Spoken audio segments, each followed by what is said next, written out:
and Fifth Avenue. I'll take us through the presentation quickly. I'm joined by Scott Sotil of Ferguson and Shimamian Architects, who are the project architects, and Scott is available for any questions you might have. So here we have the subject building, as I said, located on the northeast corner. This is the Fifth Avenue facade on the left and the 87th Street facade on the right. And the windows, the window that we're talking about this evening is at the 10th floor at the south end of the facade in the B line of apartment units. And so the proposed new window is located here above this row of 3 expanded openings at the 7th, 8th, and 9th floors. To look at that in a little greater detail, this is the existing B line of apartment windows.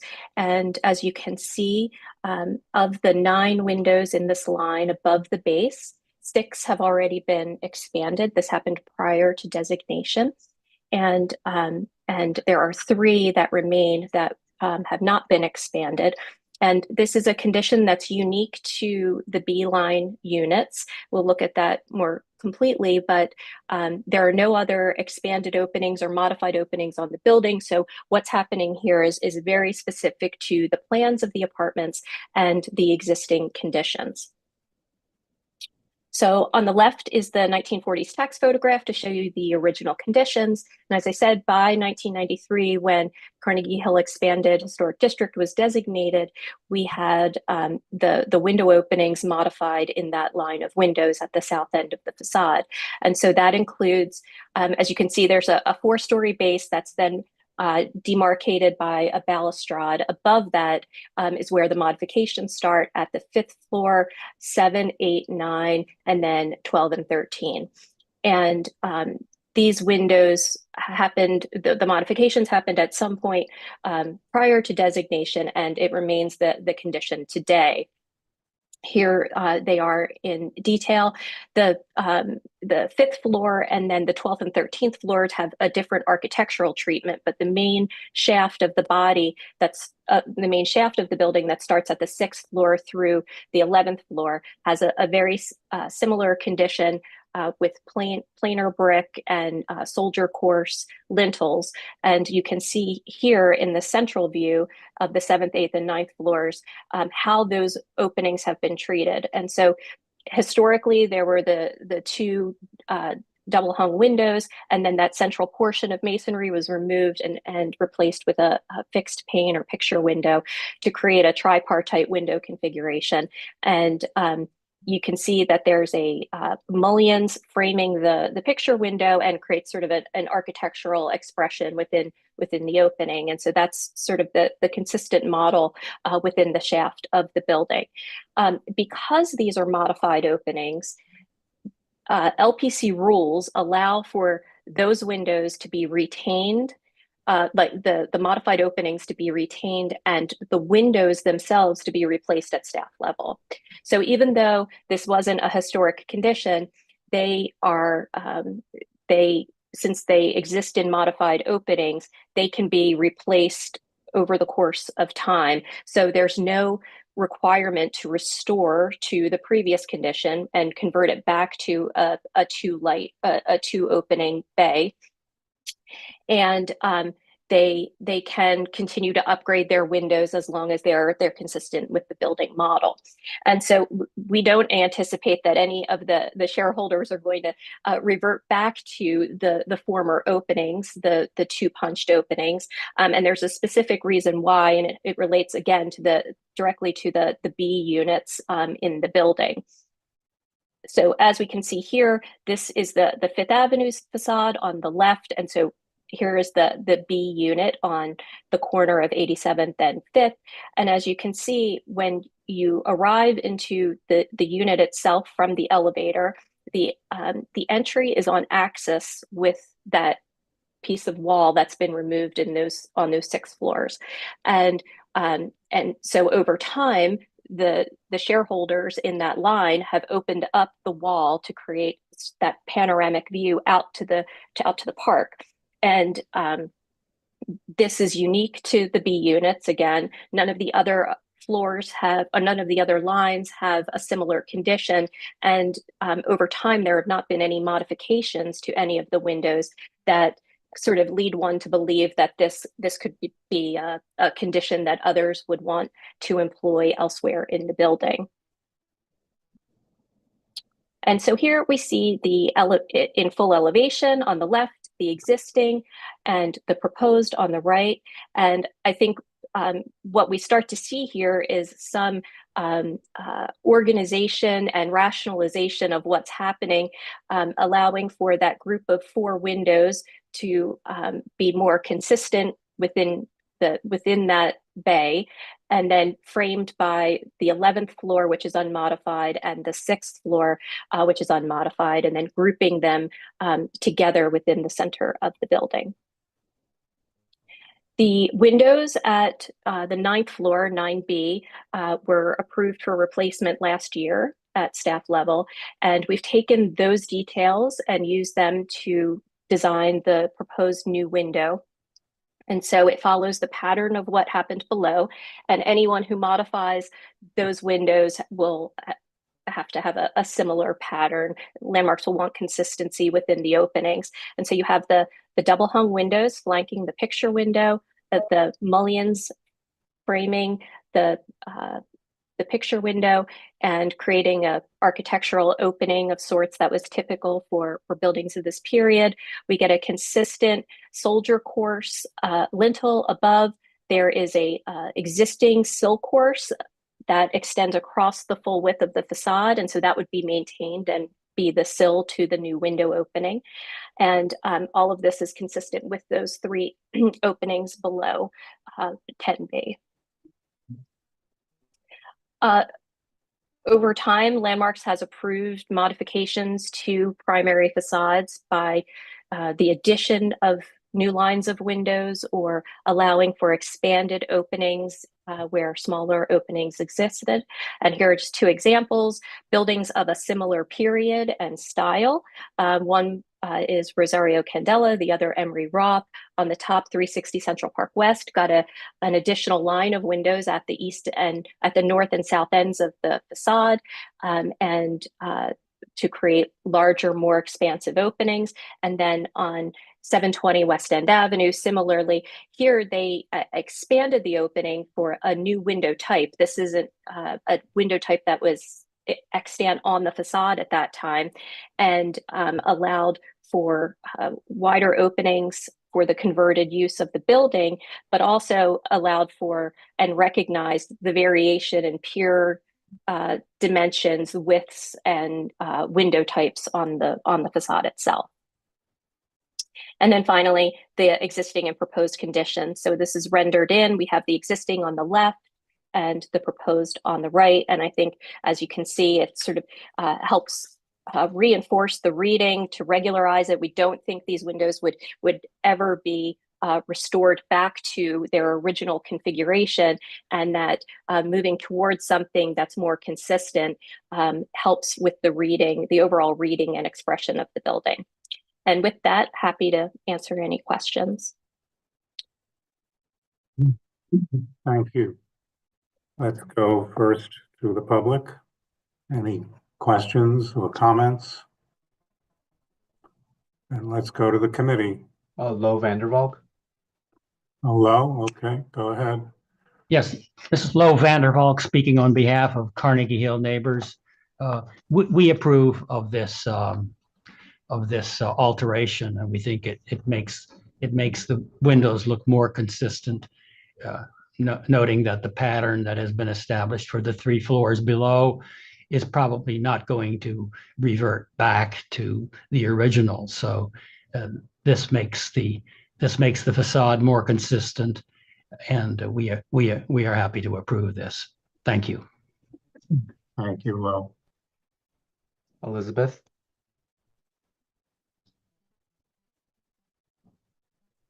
Yeah, I understand the argument for it in the situation, but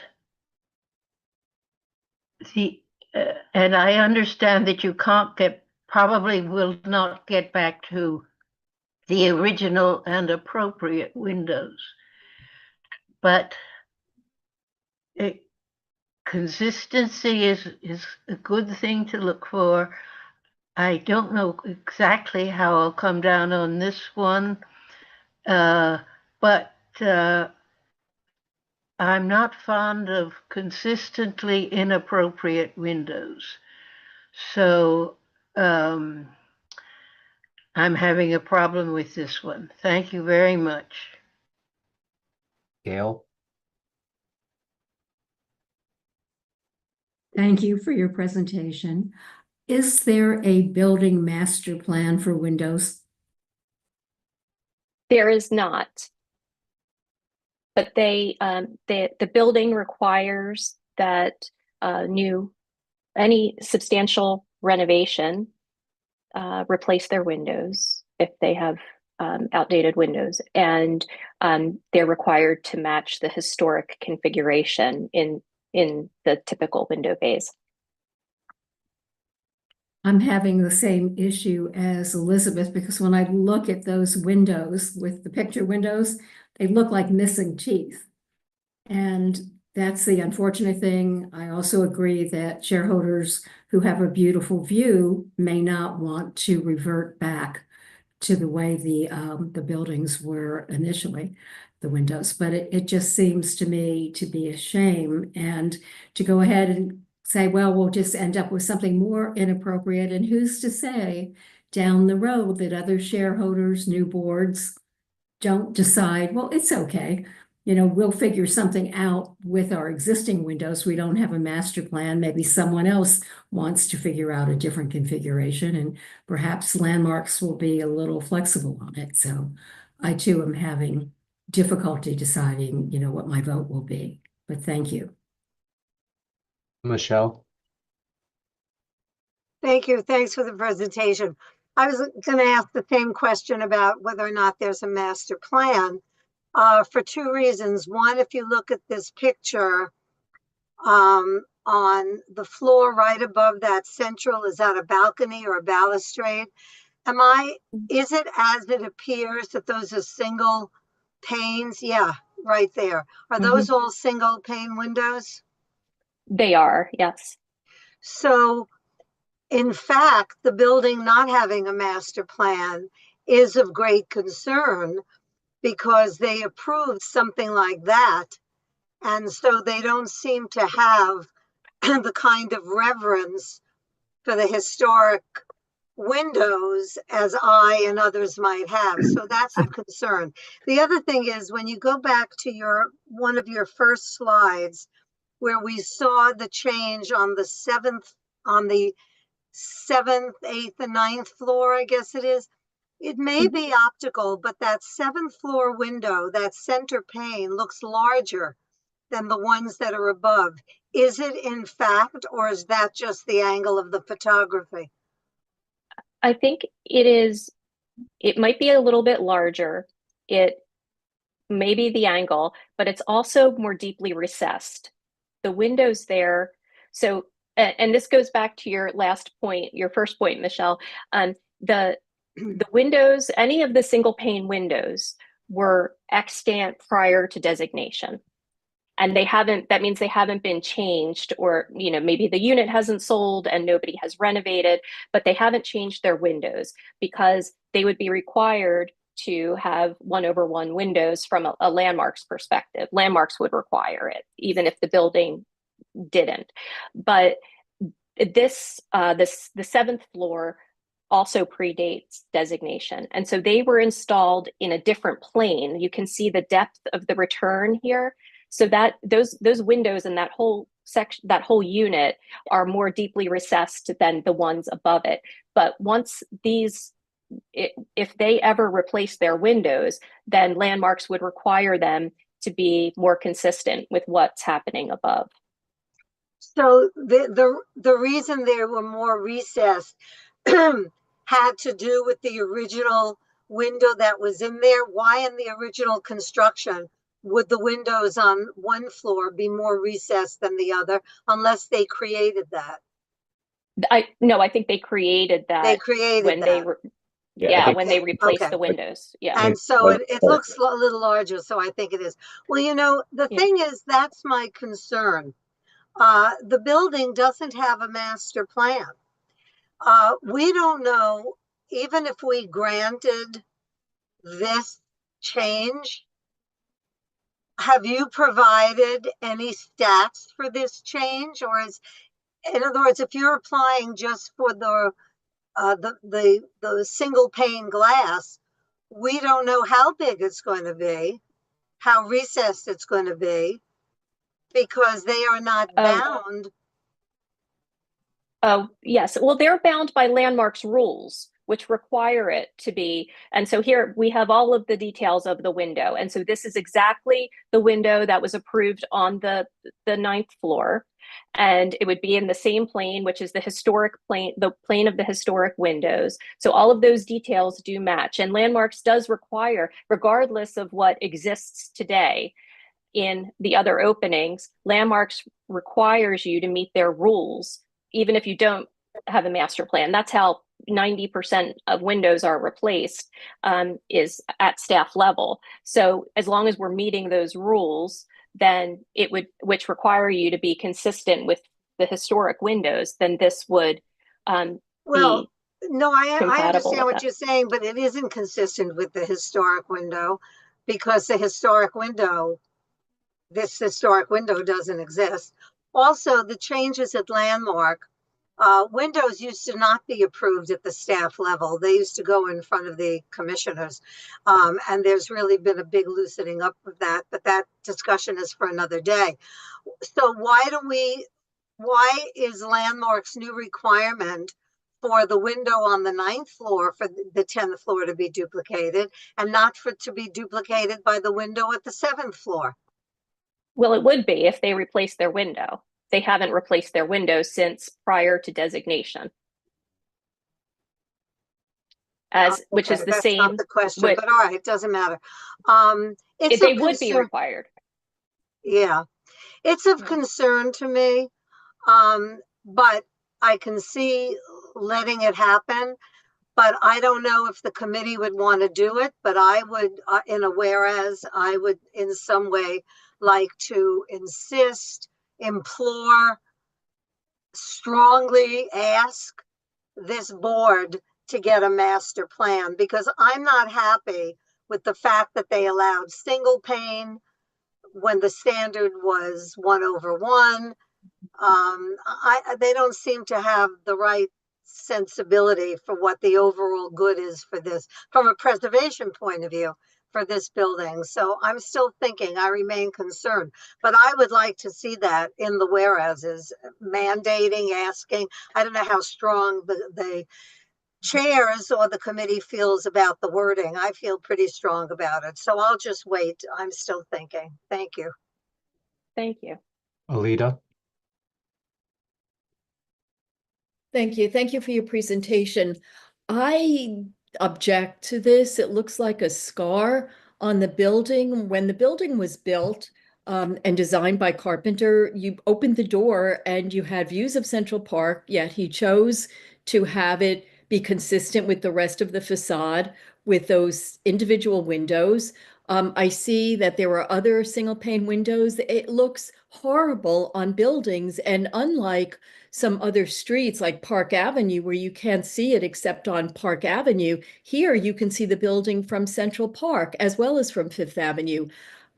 While I agree with Elizabeth and Gail, I'm undecided about this. I just think it looks horrible. The single pane window it is so jarring to me, and I notice these in buildings. That's all I can really say right now, but thank you. Sarah? I apologize for being late. I missed the presentation, so I won't be voting on this item. Thank you. John? I think for now, I'd just like to continue to listen to everyone else, voice their opinions, and then offer one later. Thank you. Kimberly? Thank you for the presentation. I don't have much to add. I hear very strongly and agree with the points Alita made, as well as Elizabeth and Gail, and Michelle. I'm very curious to hear what our co-chairs will have to say. But right now I'm leaning towards disapproval. Thank you. Marco? Thank you. Well, at the beginning, I thought to maintain consistency with the pattern that is presented today. But now, if I analyze the 12th floor, it looks completely inappropriate, the window. So that triggered me to start thinking in another details. Michelle mentioned the recess. Is deeper the recess in one of the floors. So it's no consistency in the proposed, even though that the general geometry of the window fixed in the center of flanker 2, 1/1, it looks similar, but doesn't look like. And knowing Carpenter is one of the good professionals, and he preferred in the design to make 1/1 single windows. I mean, it's for a reason. And I'm still very concerned also, if you see, is the same problem is happening on the 5th floor, if I'm not wrong. You have an arch and then almost empty in the center of the window, which is the fixed window. So clearly, it means it changed. I think Alida make the good point. It's an scars that we tried to enlarge, and I think made me think twice. But at the beginning, I thought that it was a very good idea, very simple. But analyze more carefully, made me think. I don't know if it's correct to do that. Thank you. David? I'm not in favor of instant gratification. I don't think that you have to come off the elevator and see out to Central Park. And when I look, I mean, I think Carpenter obviously had in mind that discovering the park as you entered, not immediately, but as you began to enjoy looking through the windows, was what he had in mind. But we're looking at the outside, not the inside. And I think the justification of the inside is far from adequate. As far as the outside goes, this building had a powerful symmetry to it when it was originally designed. I think that the windows that have been replaced, or the masonry panels that have been replaced with the windows, I find that it's intrusive. But I do find that when I look at the elevation on the left, where you leave the panel in place, versus the elevation on the right, where you add another window, it's just enough to make a big difference between almost feeling the symmetry and beginning to feel something very asymmetrical and very intrusive. So I just think we shouldn't be touching this building any further. Maybe Elizabeth will get our wish and they'll put the panels back. But for tonight, I cannot approve this new window. So I think we're ready. Well, somebody had passed. Did you want to speak? Whoever passed? I don't think anyone passed, no. Yeah, somebody said they listened and then John. talked. Oh, John, do you want to go? No, I'll just vote with the rest of you when the time comes. I don't have any further opinions. Okay, so please call the roll. Is there a resolution? Don't have a No, I motion. need the resolution, sorry. And I don't know whether it's 50-50 or not, so somebody make a resolution. I'll make a resolution to disapprove. And I would also ask the chair if he would include a whereas about this committee urging the building to have a master plan. Second. The chair will consider it, but makes no guarantees. The chair has typically dealt strictly with the application.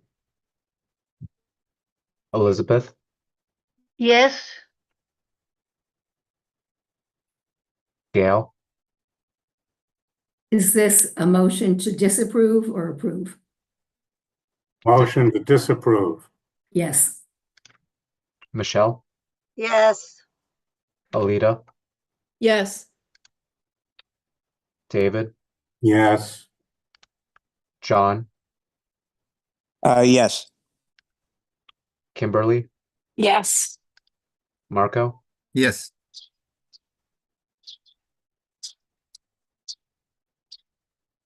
Okay. Thank you. Thank you. Thank you. So, has Jane arrived yet? No, not yet. Not yet. Okay. She said she'd be here by 7. So, anyway, I'm committed to doing 1 and 2. Let's see what happens. So the second David, did you want to, Did I did you want want to? to wait for 809? Is that, we can, if you wanted to switch the agenda, I we're don't happy want to wait. switch the agenda. Okay.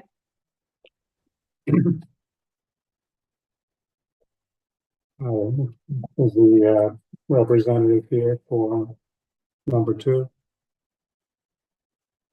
Who's the representative? Hi, That's it's me. I'm Hernan Chevar. and me. Okay. Yeah. Yeah, and And Darren also. Yes. Okay, so let me read the application. 809 Madison Avenue, Upper East Side Historic District.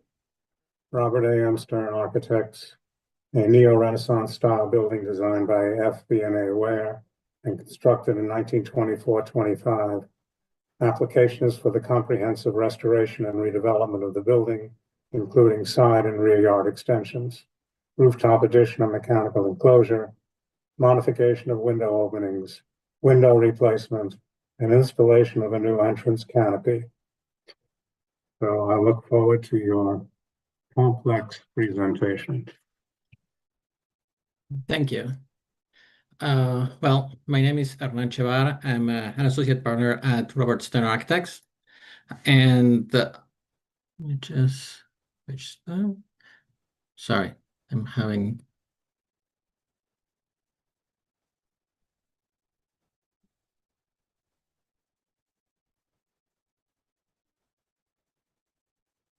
And I'm going to present, apologies for this. And I'm going to present basically a full program of adaptive reviews and restoration for 809 Madison Avenue. 809 Madison Avenue, it was built in 1925 to the designs of Arthur and Franklin Ware. It's within. I'm going to ask you speak just a touch louder or maybe a touch slower. Yeah, sorry. I know this is a complicated design coming up and I have to take lots of notes and I want to make sure I hear what you have to say. Yeah, will do. This building was built in 1925 to the designs of Arthur and Franklin Ware. And over the years, it has undergone or suffered quite a bit of inexpert or bad restorations and interventions. What we propose to do is basically a full program to bring it back to its original design and then expand and adapt it so that it can fulfill again its role as a residential multifamily building. First of all, we'll repair the whole facade. There are 2 yards, a side yard and backyard, that will allow us to expand the plan in a way that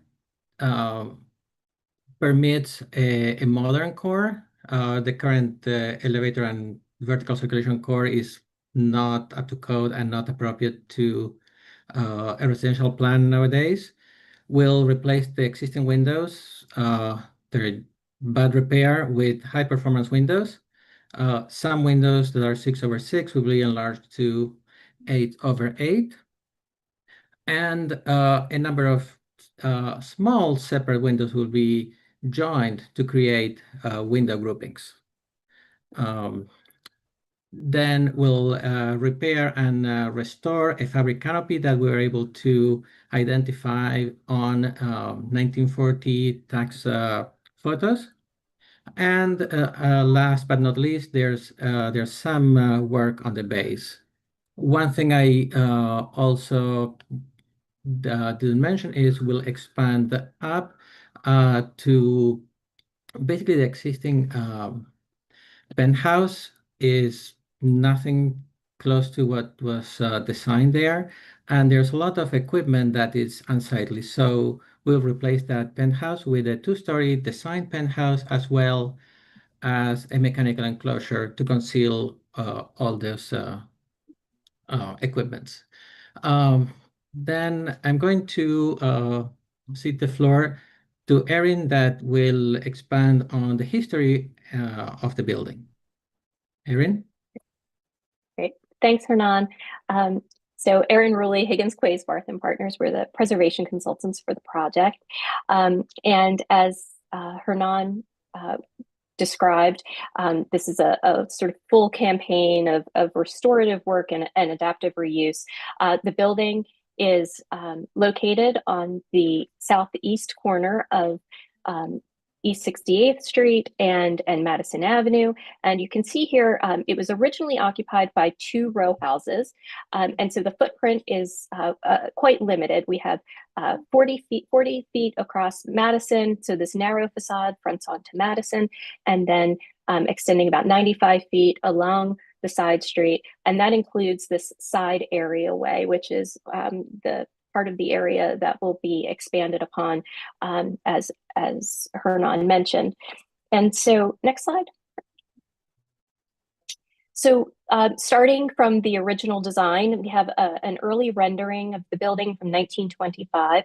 And this is a somewhat idealized view, but as you can see, it's fairly consistent with how the building was constructed. But at the crown of the building, we have this very pronounced penthouse and bulkhead that was fully designed. Related to the main bulk of the building, the main massing of the building in terms of its design, and then sort of rising up behind the cornice and the building itself acting as a frontispiece to this. So this original concept for the penthouse was not what was ultimately constructed when it was completed in 1926. Next slide. Here we have, we're fortunate to have the original drawings for the building. And so on the left is the 68th Street facade, and on the far right is the Madison Avenue facade. And just generally, again, it's a neo-Renaissance style apartment building. It's 12 stories, and then the penthouse above that with the elevator bulkhead. It has a two-story base that you can see here. This is clad in this really fantastic French limestone. And you can see that main building entry is offset from the center of the building. And this is largely because the two storefronts were on Madison Avenue and then extended back into the building along the side street. I think recently you've seen an application for a new storefront in this location that the commission just approved a few months ago. So there's a new storefront being developed at the east end of the building. And just so you're aware, there's the building has two separate condos. There's a retail condo that controls the retail space on Madison, and then there is the residential portion of the building. The building is currently vacant and fully demolished on the interior. And so looking at the building itself, we have the I'm sorry, can you go back to that two-story base? The shaft rises above that. It's primarily brick. There's a transitional floor at the 3rd and 11th stories. These are slightly more ornate. There's all of the ornamentation is terracotta and brick patterning. And so the brick is, we'll look at the photographs of it, but it's a tapestry brick. So there's a lot of variation, color variation and textural variation in the facade. And that was the primary decorative element in the facade itself. And then at the very top of the building, the 12th floor is the crown, has lots of terracotta ornamentation and polychromy there as well. And then you can see the penthouse rising above. The 12th floor actually has a greater level of detail. It has a diaper pattern in the brick that you can see in the elevation, and you can see the terracotta cornice, and there's a terracotta tile pent roof or cornice cap that we'll see in the existing conditions. Madison Avenue is very similar to the East 68th Street facade, and you can see at the center line these very small windows. These were the original bathrooms in the floor plan. These occur on both 68th Street and Madison, but the 68th Street facade, you can see, is slightly asymmetrical. So there's the pier widths are different between the windows, and the facade organization is slightly different, whereas there's a more sort of rigorous symmetry to Madison Avenue. Next slide. So the existing conditions, as Hernan said, the building has kind of been through it. There are a broad range of conditions that mostly relate to masonry repairs. And as you can see in the photographs, there have been various campaigns. Some are longstanding, some are more recent, but the restoration is really the centerpiece of the project itself. And the building uses brick and brick patterning as its main expressive material. And as you can see from the photographs, the repointing and other masonry repairs that have occurred over time have really diminished the reading of the building. And so you don't get that sort of solidity or the solid void impact of the facade or the brick patterning because of the way the building has been repointed. And so you see that at these top two floors, this is all badly repointed condition. At the area above the storefront, above the base on Madison Avenue, that's another area that has been overpointed. And then in spot locations throughout the facade. You can see in the top right photograph, it gives you a sense of the various repointing campaigns and the coating on the existing brick. As I mentioned, it's a tapestry brick. This is highly textured, very typical 1920s brick, and it usually had a raked mortar joint. So there was always a lot of contrast between the brick and the joint because it was so recessed, and all of the joints have been pointed out to the face of the brick, and the mortar is in many locations covering the edges of the brick. And so what this requires is 100% repointing of the facade. It's a very extensive scope of work, and it is going to require a very sort of delicate approach to figure out how to mitigate the effects of what's happened over time here. Beyond that, in the bottom center photo, you can see some of the polychromy terracotta. All of this is going to be sounded and inspected, repaired and restored as needed. And at the base of the building, that French limestone, there have been a lot of repairs over time. Some are unsympathetic, so correcting those repairs that have happened that aren't as consistent as we would like with the overall facade. And so that will bring the building into a sort of more uniform reading. That's the goal of the restorative project, and to allow for this to act as the primary element within this new redevelopment project, but also give the primary facades the primacy that they deserve within the project, but also has been diminished over time here. Next slide. Just to talk a little bit about the context, the project itself adapts and expands the building in a series of carefully studied interventions. There's going to be side and rear extensions, and then replacing the penthouse and expanding at the rooftop. And those interventions evolve out of first the building's architectural expression, but then also following a model of buildings of a similar date and style that are in the immediate physical context of the building along Madison Avenue. And so in thinking about how one might expand the building, we looked to these examples for four things primarily: the massing above the 12th story, and the detailing and treatment of those elements. So how they were differentiated from the main body of the building, the fenestration, and the sidewall or lot line expression as it rises up over lower scale buildings. So next slide. So here is 809 is the third photograph on the right. It is the red building on the map on the corner of 68th Street. And then looking at three buildings within the immediate context. These are all constructed at the same time, 1925 to 27, in similar revival style of the period. And then trying to sort of glean or learn from these buildings specifically. Next slide.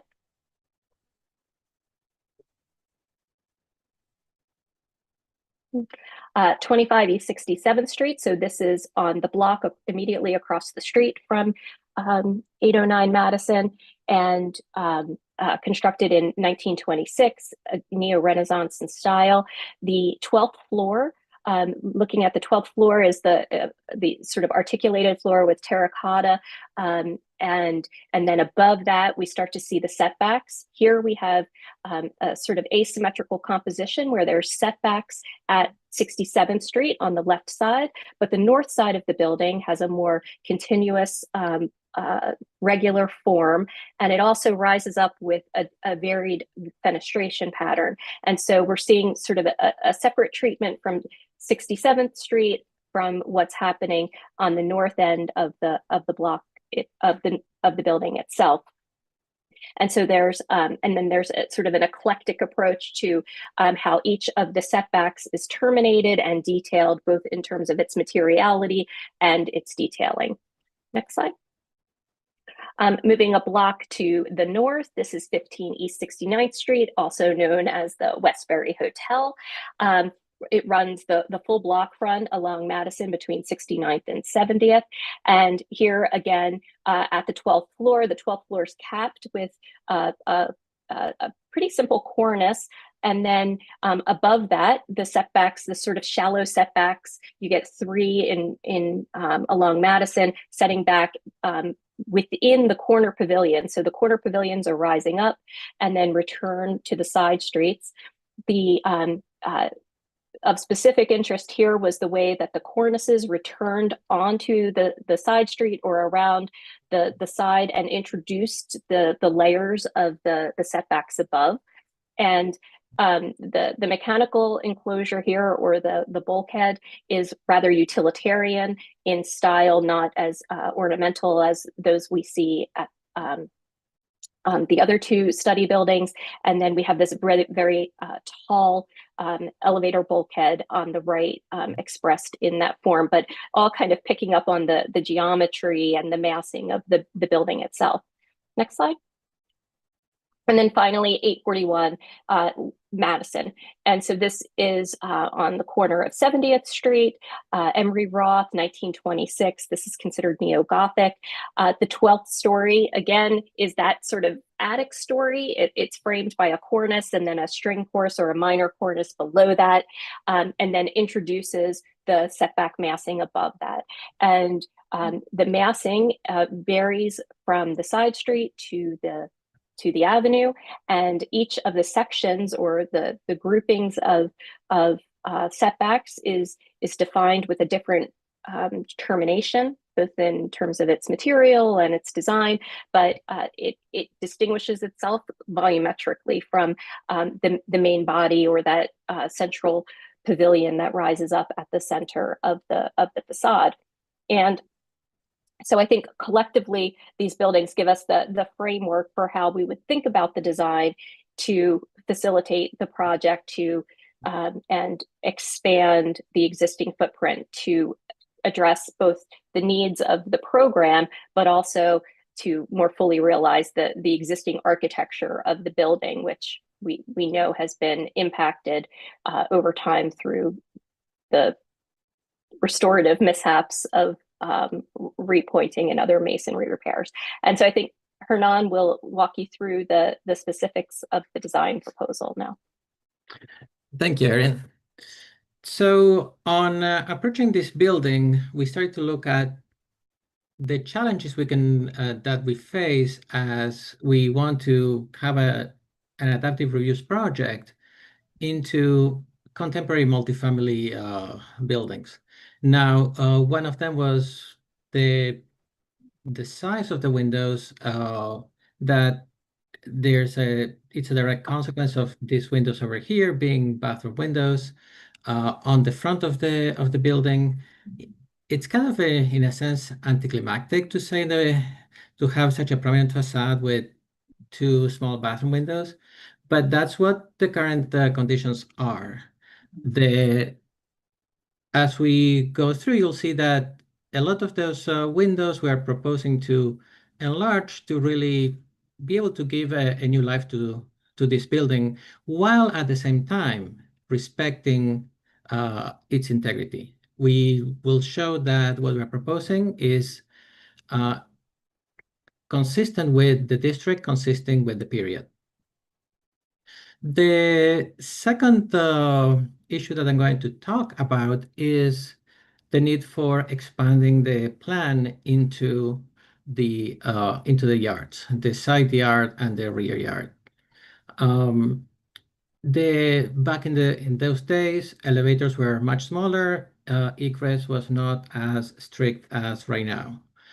So based on a modern code that is needed to really, provide for life safety, and this is one of the smallest cores we were able to design, really creates a bottleneck in the building that doesn't lend itself to a successful floor plan. That here you see the consequence of basically modernizing the core just to make it functional. Here on the right, we are expanding into the side and the rear yard, and we do get dimensions that will allow us to provide layouts that are attractive and that will allow us to make a go of this building. Now here I want to show the consequences of all those different expansions. Here on the left, you see at the top, there's in a sense a mishmash, there's a chaotic penthouse level after the setback. And what we are proposing is to create a more orderly penthouse, 2-story tall, and a mechanical bulkhead to conceal all this equipment that was left out to be seen. Likewise, here on the side, we'll fill in the side yard and create a unified composition that the bulkhead will refer to the shaft itself. The side will set back to really not the track, but enhance the composition of the main facade. So that's what we are proposing. Now, how do we know this here that it cannot be done without the extensions? Here you have the existing, or the historical plan in which we had 3 one-bedroom units, 2 one-bedrooms and a 2-bedroom unit, fairly small, divided by the core, and to create modern units that single unit per floor, really the expansions make it possible. When looking at this, it's like, okay, when was this done before, and when was it approved before? So we, with the help of Erin, we looked into precedents where this happened, in which you have a single unified plan between an existing building and an expansion. And here at the West End Collegiate from 2015, we see that happening, as well at 720 West End Avenue from 2018.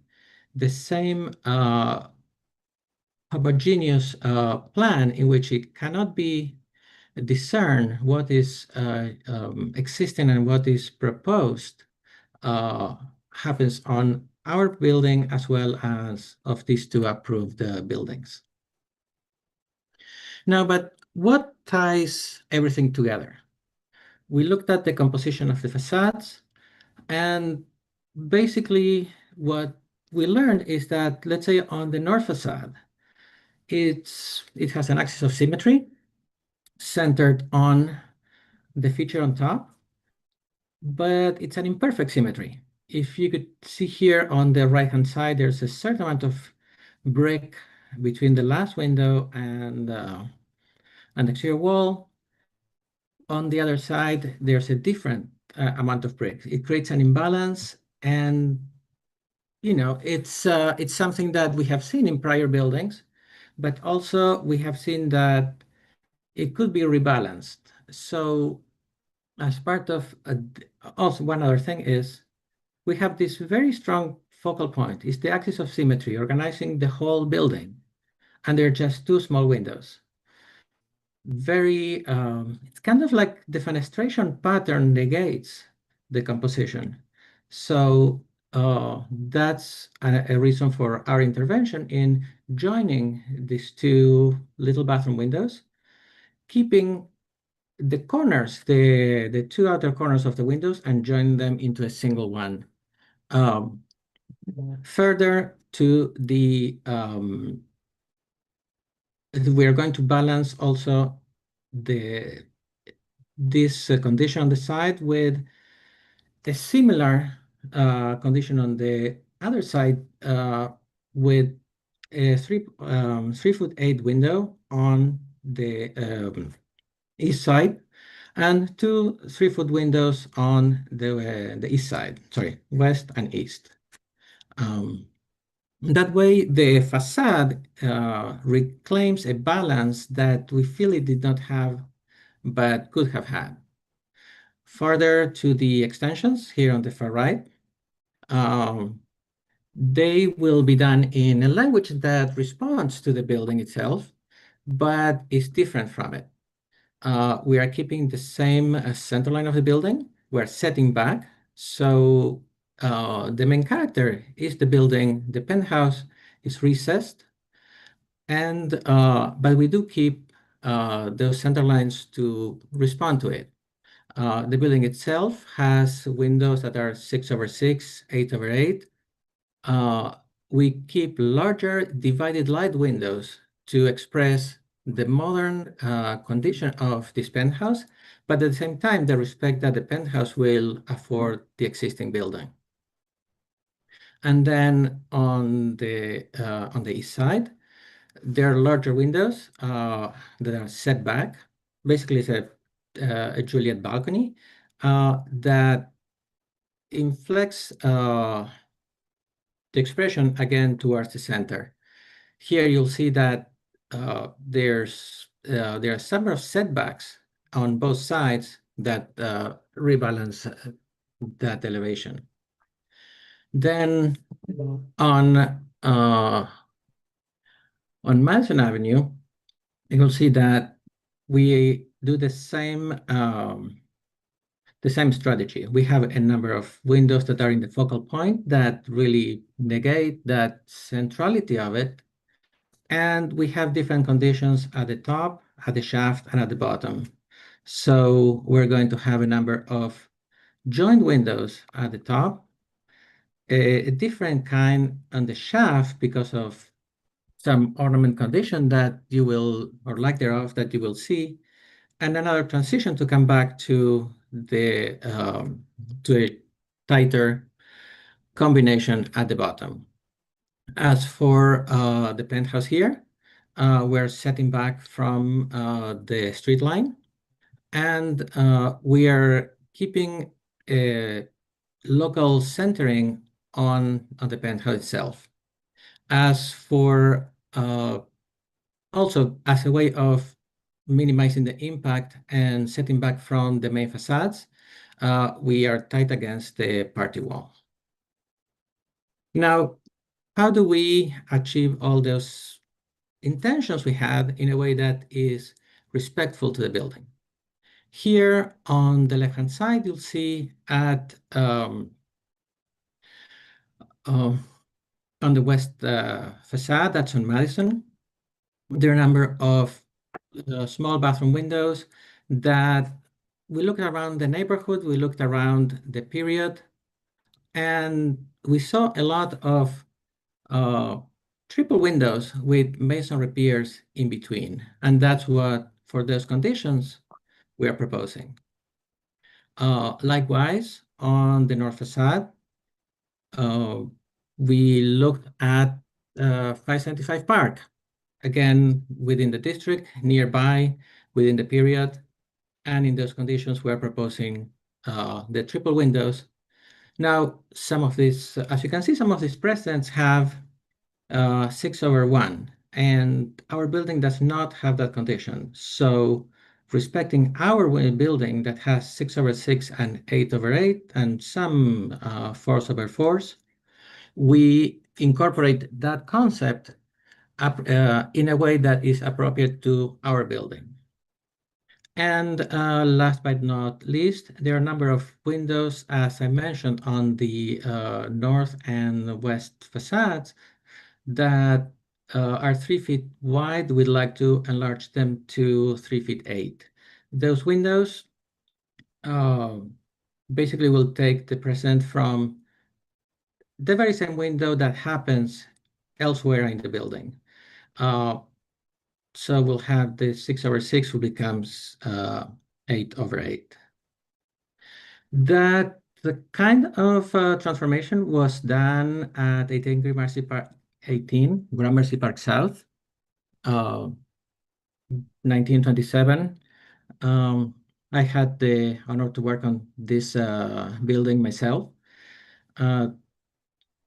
And then on other buildings such as 134 West 12 and 360 Central Park West. Now, all these interventions, you may ask, are we going to exceed or have like a large wall of glass that will not be appropriate to the district or the period? And that we went and, in a sense, check our numbers to make sure that we were complying to what was expected and what was being done at that time.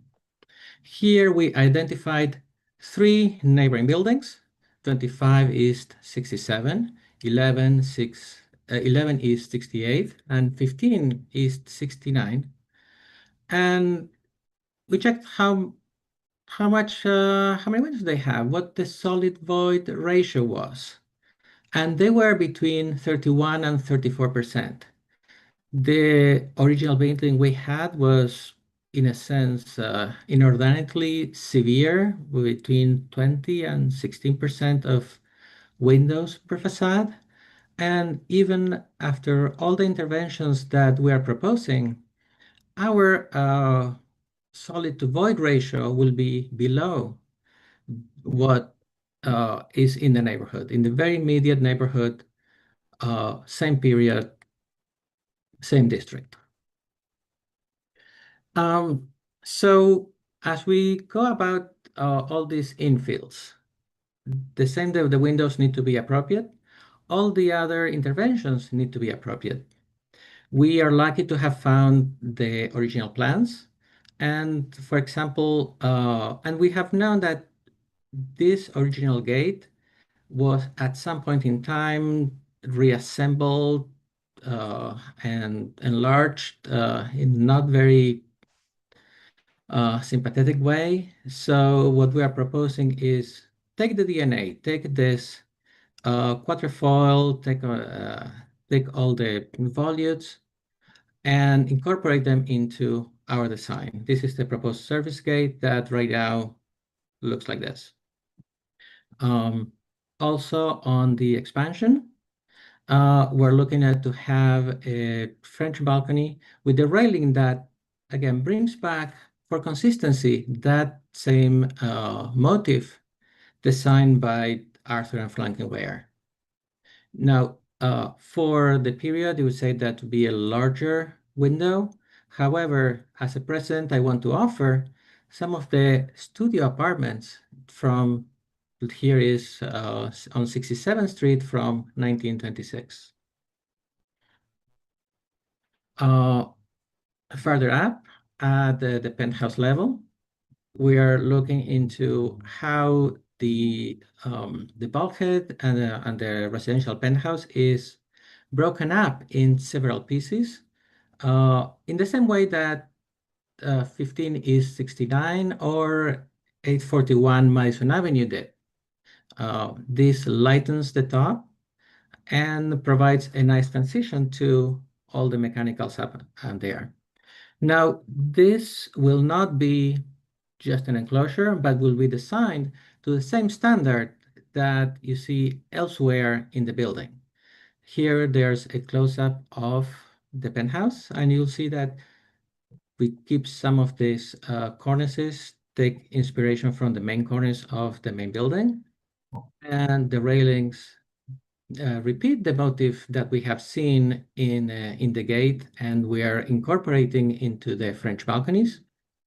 And all these windows, albeit larger to denote their contemporary quality, do still have divided lights so as to relate back to the building. On the east side, we are adding this wing plus a loggia with a balcony and with a terrace on top. And this loggia has a couple of roles to play. One is to accept the main cornice, so as it turns into the back. And the other one is to break again the massing into a series of volumes as they go up. The detailing and design will follow what I have said. Existing motifs will follow existing materials such as stone, and will have a brick that is similar to the historical brick, but not the same. It will be compatible, but you will be able to tell what's new and what is old. One thing that also I want to address is that all effort has been taken to minimize this bulkhead.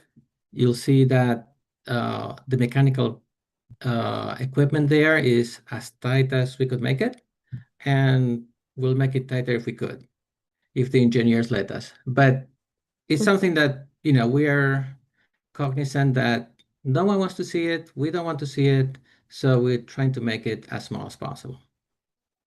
But now, as part of this process, we're comparing that, okay, we did this, compared to what we have right now, and you'll see the replacement of kind of a little of a cacophony of different elements that have accreted over the years, with a penthouse that refers back to the building, has, in addition to the main symmetry, additional partial symmetries on and alignments on windows.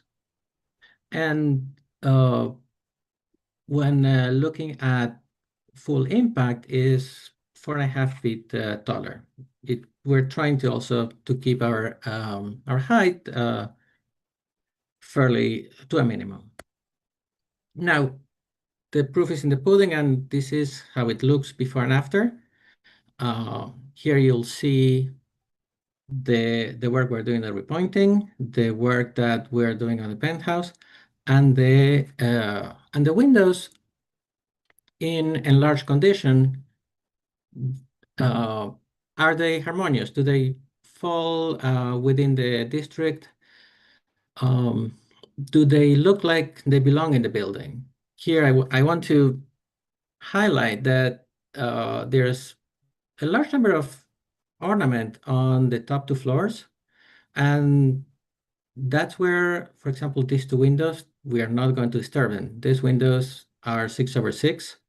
On the same center line, we are having here some 8/8 that bookend the central larger window. And I think that this larger window really emphasizes the center of symmetry, really emphasizes the overall composition. As we go to the north, again, the same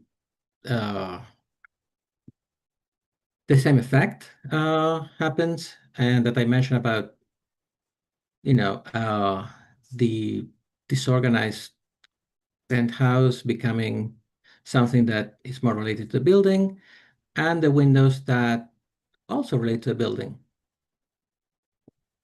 On the west side, I want to highlight how this loggia is the transition between the main cornice, the low volume, and the two more volumes going up to the penthouse. As part of this design intention of breaking up the massing as we go up in the same way that contemporary architects did back then. On looking at the south, this is basically the party wall. And on the party wall, we are providing some organization to the existing facade. This was basically a very secondary facade that we are reorganizing and then adding new construction that we want to provide some texture. This in the past, you'll see that a lot of party walls are just completely blank. We don't think that's the right way. We think that there should be texture to the party wall. There should be a hint of windows. There should be actual windows whenever possible. And looking at the context, that's what we find. We find large party walls that do have windows.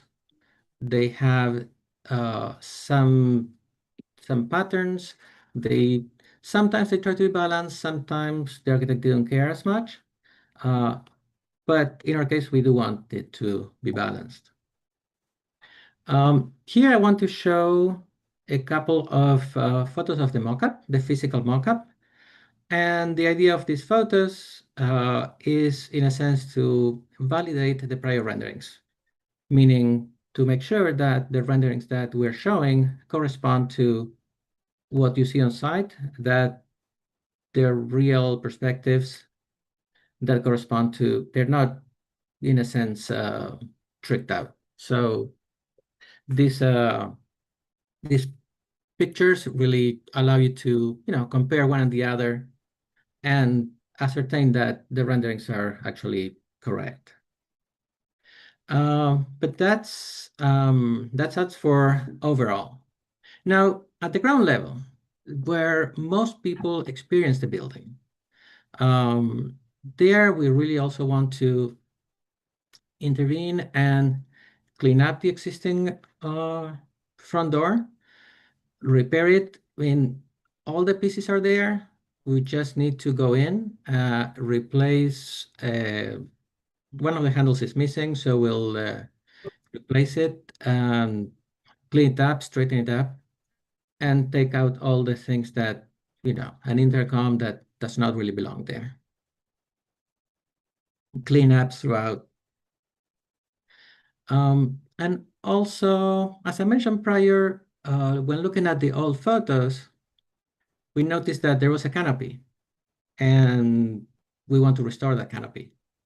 The canopy that is shown in the historical photo, we understand to be a little too low for what the city will allow right now, but we're trying to keep the same curved shape, a little flatter to conform to current regulations. Also flatter to not obscure the ornament on the front door.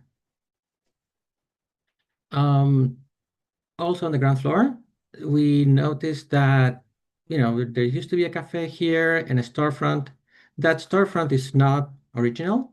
The original building had 2 windows, and that's what we're going to do. We're going to put back the 2 original windows. And the means of doing it, as you know, has a large impact. So we want to put front and center our selections of a brick that is compatible but different from the existing brick. Erin mentioned that the existing brick has a tapestry finish, and we have a sandstruck finish, so it's a little smoother, it's a little more modern, but still has variation, still has that modeling that the old brick does. All the windows we're going to replace with modern windows that conform to current energy code. The color will be determined by a paint analysis done by a conservator. So our understanding is that they were black or nearly black, but through their analysis, they will be able to ascertain the original color, and that's the color we will use. And last but not least, a number of trim pieces will also be done in stone to match what's there already. So thank you very much for your attention, and I'm open to your questions. Thank you for a very detailed presentation.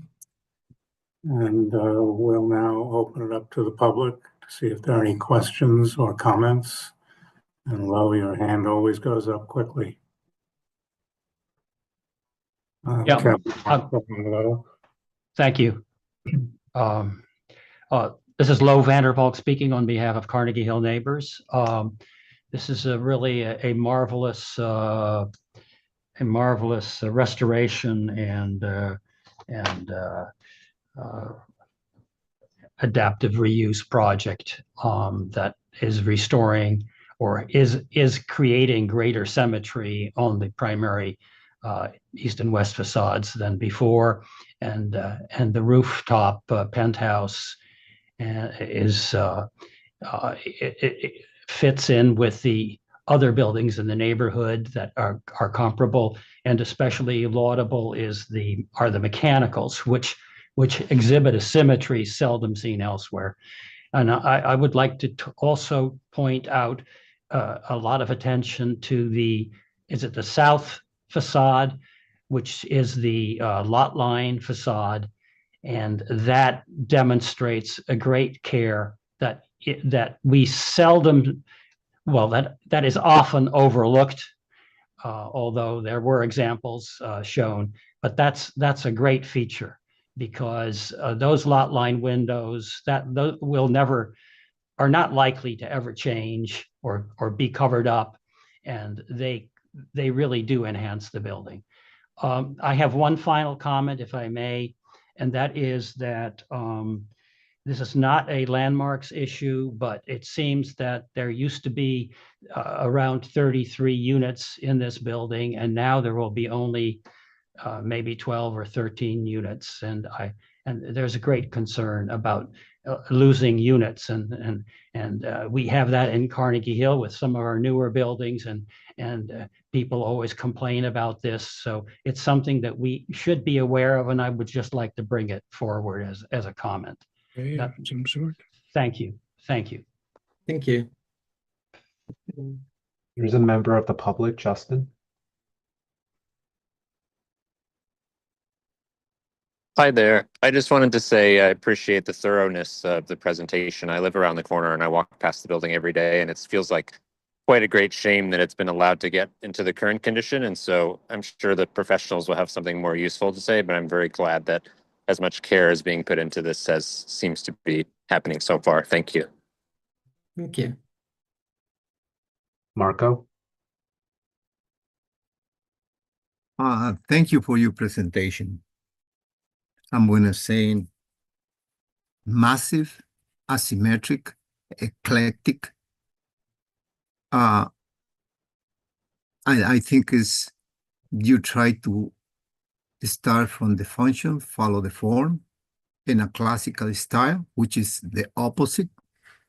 Yes, probably the existing renovation may be acceptable, but the rest, it looks like a prosthesis that you put it in the design that doesn't match and is not consistent with the historical building. The south facade is oppressive and depressive at the same time, because the wall that you create in the south facade is completely out of proportion. And that means that's the rear yard extension. The northwest elevation is unbalanced. Your main point and your main argument has been symmetry. At the end, you ended with more asymmetric building. And I think your proposal for side yard and the rear yard, I think is completely inappropriate. The restoration, probably the existing building may be acceptable, but for the rooftop addition, it's completely off of your own access that you propose. So it looks, your point is symmetry, and you ended contradicting your own argument. Thank you. There's a member of the public who wishes to speak. Zainab. Good evening. I'm Zainab Turan with Friends of the Upper East Side. I do have a quick question. I remember testifying at an public hearing about the new proposal for the opening on the 68th Street, the base, retail base. I was wondering, that was not original to the building. So I would like to know, I'm confused. Is this still part of the plan? Is it happening or not? Thank you so much. I can answer that. There's a separate owner for the retail condo, which includes both of the storefronts, and they are proceeding with their the proposal and the approval for the new storefront opening. And we've shown that in this rendering, assuming that that work is being undertaken, but it is not part of this project or by this developer. Kimberly. Hi, thank you so much for such a detailed and thorough presentation.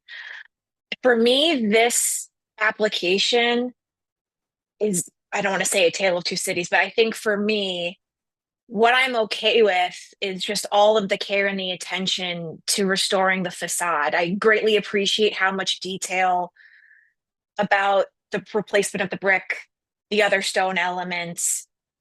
I think the Juliet balconies are darling. I think where you guys lost me, and I believe if we go to page 36 in this presentation, and I don't know if this is the same facade that Marco was mentioning, but this page 36 specifically. All right, getting there. It's like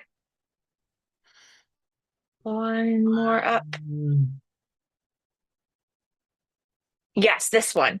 There was something about this, especially in contrast. I understand that the one on the right looks more consistent, right? But there's something ominous about the one on the right that feels out of place to me. I think I'm okay with the renovations that are being proposed in this to the existing facade, but when you get to this rooftop addition, that's where you lose me. I'm really anxious and eager to hear what my colleagues have to say. Right now, I'm leaning toward disapproval, but I will, as I learned last month, I might be proven wrong in my colleagues' comments. So thank you for your time. Okay. John. I personally think this is a wonderful restoration and a great addition to the neighborhood to return it to what it apparently was. So I would be inclined to vote for it. Sarah.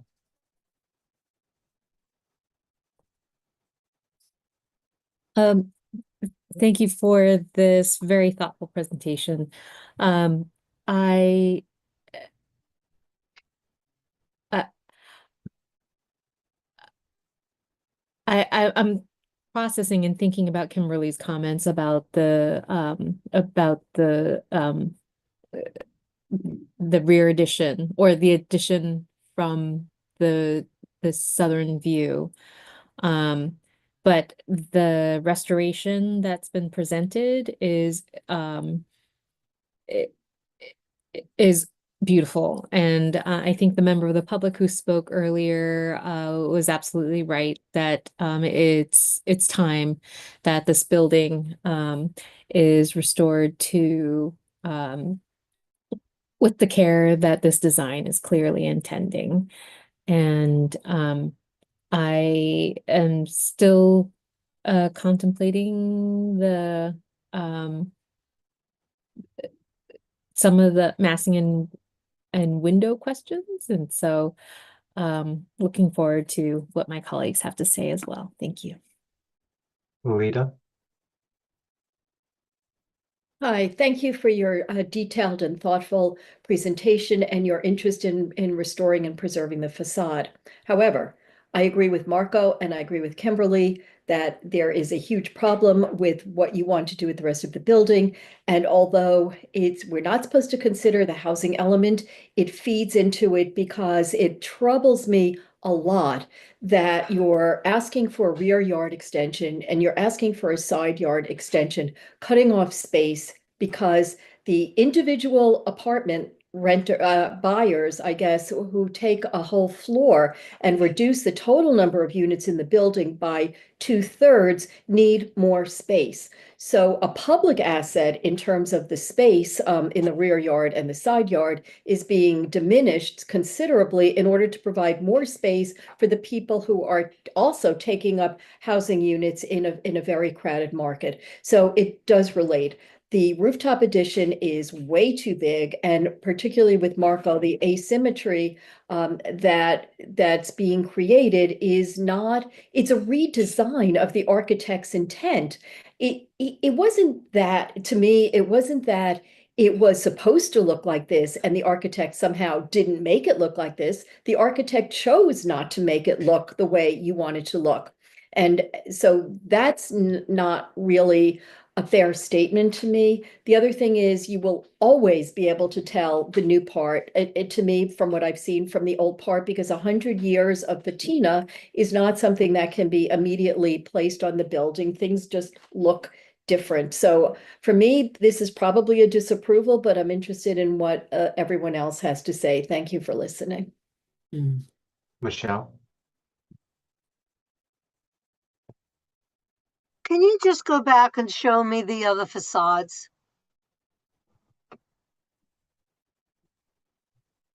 So this is from, well, the one that the main corner. This is looking up, looking down from Madison. This is almost from the corner of Park, looking towards the park.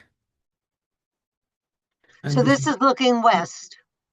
This is looking west, yes. Okay. All right, go ahead. And this is looking north on Madison. This is looking north. Yeah.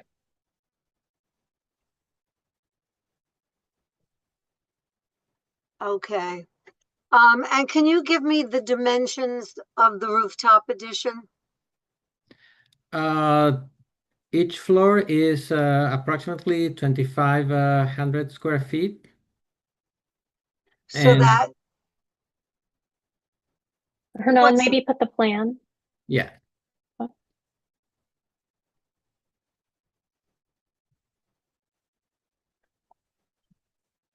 So, oh no, just for I think she's the rooftop addition. There.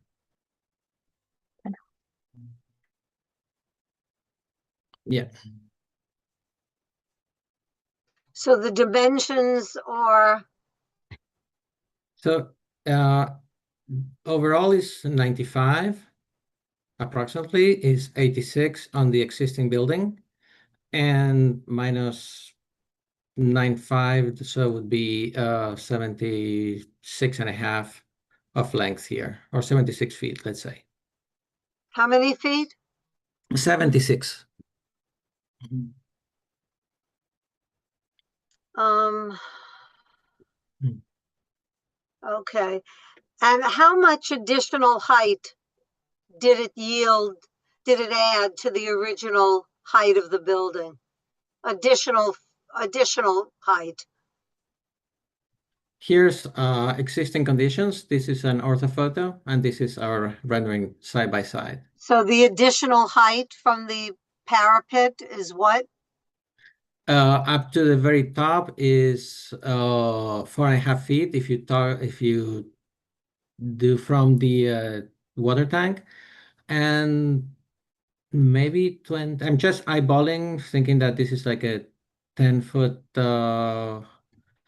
bulkhead. Penthouse plus another 15, so it's 25.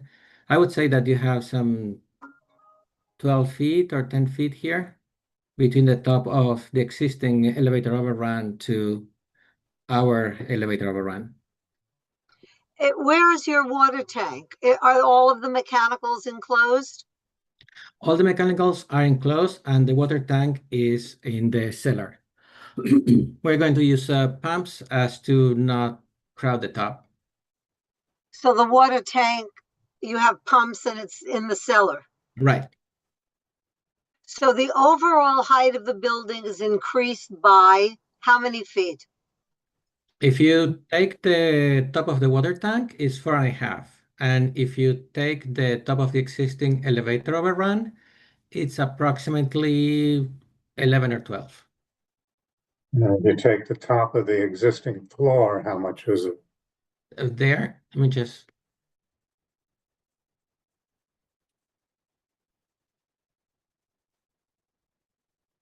There? Yes. I would say approximately 24 feet. Okay, thank you. Okay. And just tell me, what did you do with the canopy down on the at the entrance? Basically, we found that there was just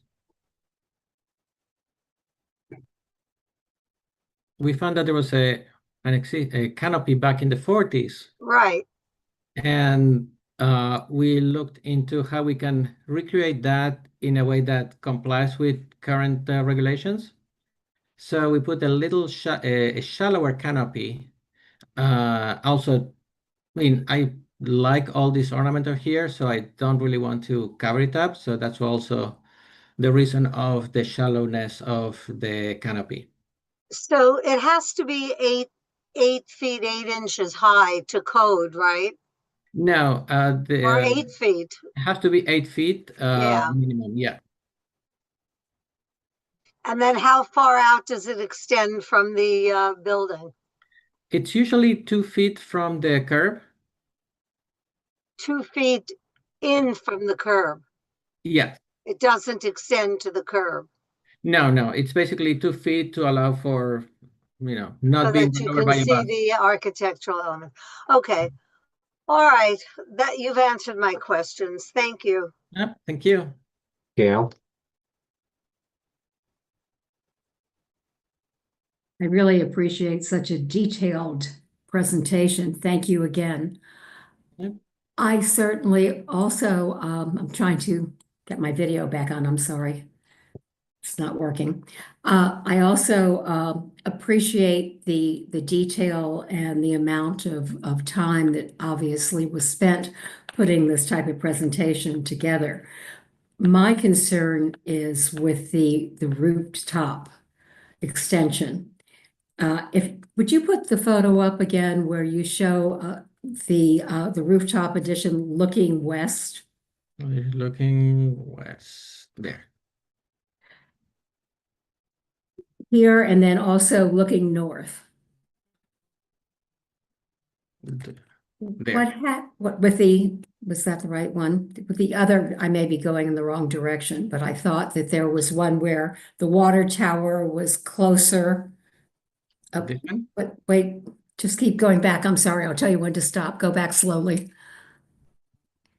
It was where I could see the roof with the water tower. I guess what I was trying to say is that when I look at the penthouse with that 34 feet up, it really looks extremely bulky as far as the mass goes. And even when you look at the water tower and the other mechanicals, they may be irregular, but there's more of an airiness.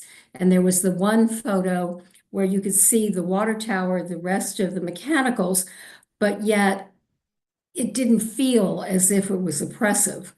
Where I think that just the extension is so massive that it's really taken away from the rest of the design, which I really happen to like. So that is my point. Thank you. Thank you. Elizabeth? I think that the restoration of this building is extremely welcome, and I think you've done a good job with that. I too am having a little problem with its increases in size. But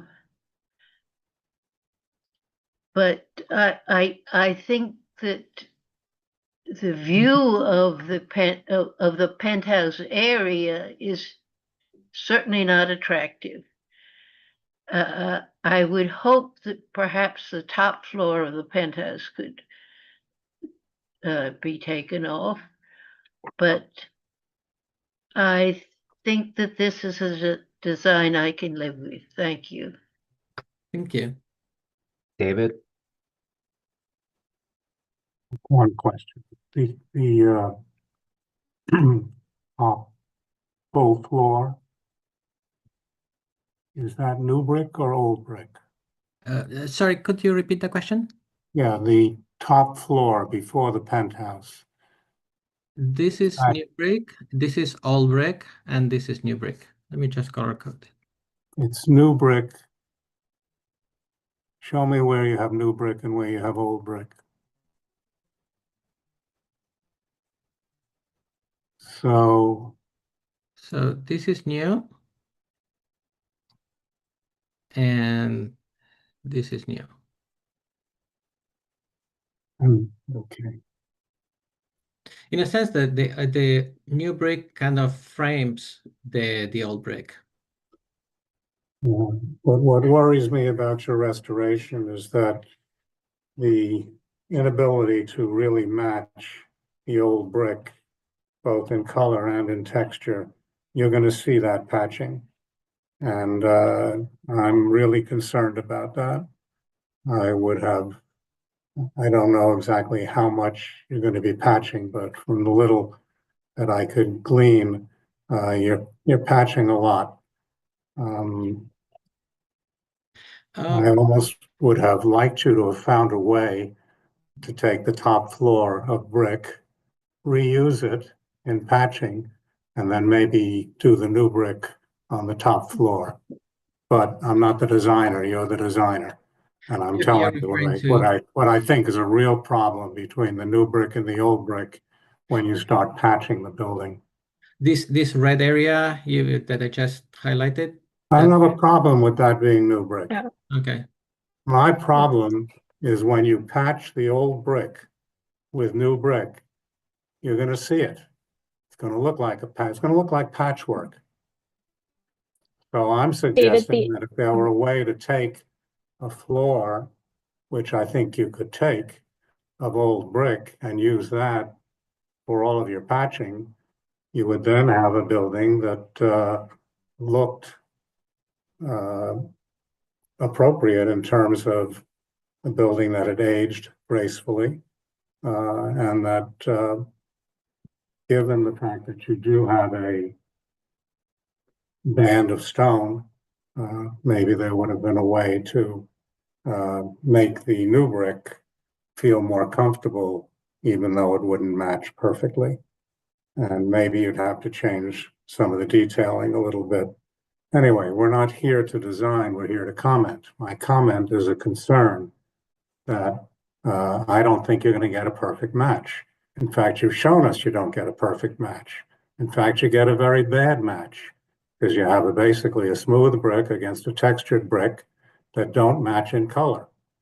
And I've done enough of the kind of work you're doing to know full well that that is going to be a problem. So whatever you do to try to make it right, I hope you can make it better. David, could I just offer one thing? The problem, the primary problem is the repointing.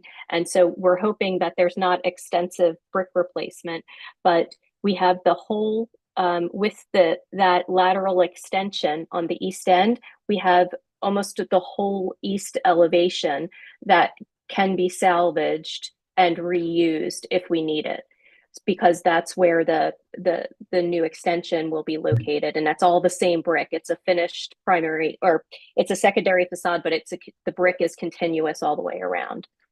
So you just answered the question. You should take that brick and use it, and in combination with raking the joints and reusing the brick that you have on what I assume is the east facade, I think you've solved your problem. As far as the issue of symmetry, I know you can't be perfectly symmetrical, even, and I think you can have ways of being asymmetrical and yet still having it work from a symmetrical center line, which is what I think you've done. Still, I have to agree that I think that the penthouse is just too high and bulky, and it just doesn't look right in any of the elevations. So if you had only added one floor instead of two floors, I'd feel comfortable with it, but I don't feel comfortable with adding the two floors plus the mechanical. One floor plus the mechanical actually would have been closer to what the original design was. As far as the south elevation goes, I think Lo is correct that you worked hard on it, but I don't think hard enough. I think there are probably ways of, well, if you took one floor off of it, then I think you'd probably be okay. You don't take a floor off of it, then I think you do need to find a way to make it, to break it up a little bit more than what you've done. I appreciate what you've done, but it's, I just find that the penthouse is too tall. So I'm not necessarily in favor of breaking things apart, but in this particular building, I think it could be appropriate to have two resolutions, one for the restoration and one for the new design. Marco? Yes, exactly. Thank you. I think that is a very good idea to divide in two parts. I move to approve the restoration. Second. Can we call the roll, please, Kevin? Wait, point of information, please. When you say restoration, are you just talking about the repointing and that kind of work? I'm talking about the restoration is the repointing of the, yes, of the original building. Okay. None of the new stuff. None of the new stuff. Okay, thank you. I'm not talking about the eastward expansion. I'm not talking Okay. about the penthouse. Okay, I thank will you. define the eastward expansion and the penthouse as the new. The new stuff, to be technical. Thank you. Marco, Yes. Kimberly, Yes. John, Yes. David, Yes. Sarah, Yes. Alita, Yes. Michelle, Yes. Gail, Yes. Elizabeth, Yes.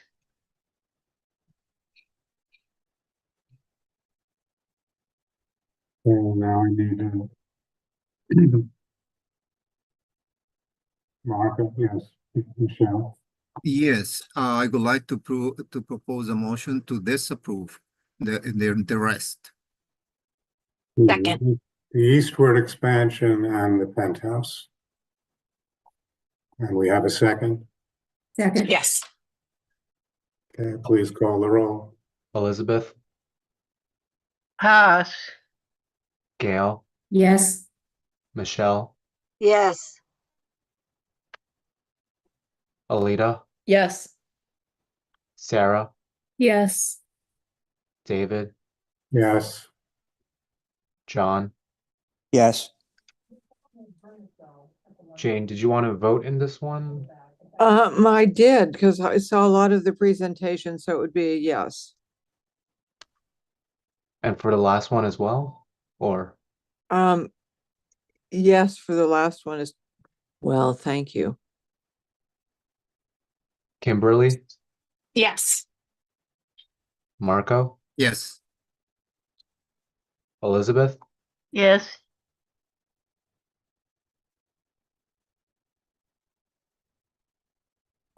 Okay. Thank you. We know how hard you worked on that. Maybe you could convince us with a little more reworking of the penthouse. I think it's been really useful to me to listen to your concerns and have some kind of guide on how to address them. I think that some of them could be addressed with design, some of them with looking at some other issues more in depth. But I do thank you for your time and the attention you spend on this. Well, and we thank you, and we recognize that the developer wants as much as he can get. So we recognize that you've tried to do your best.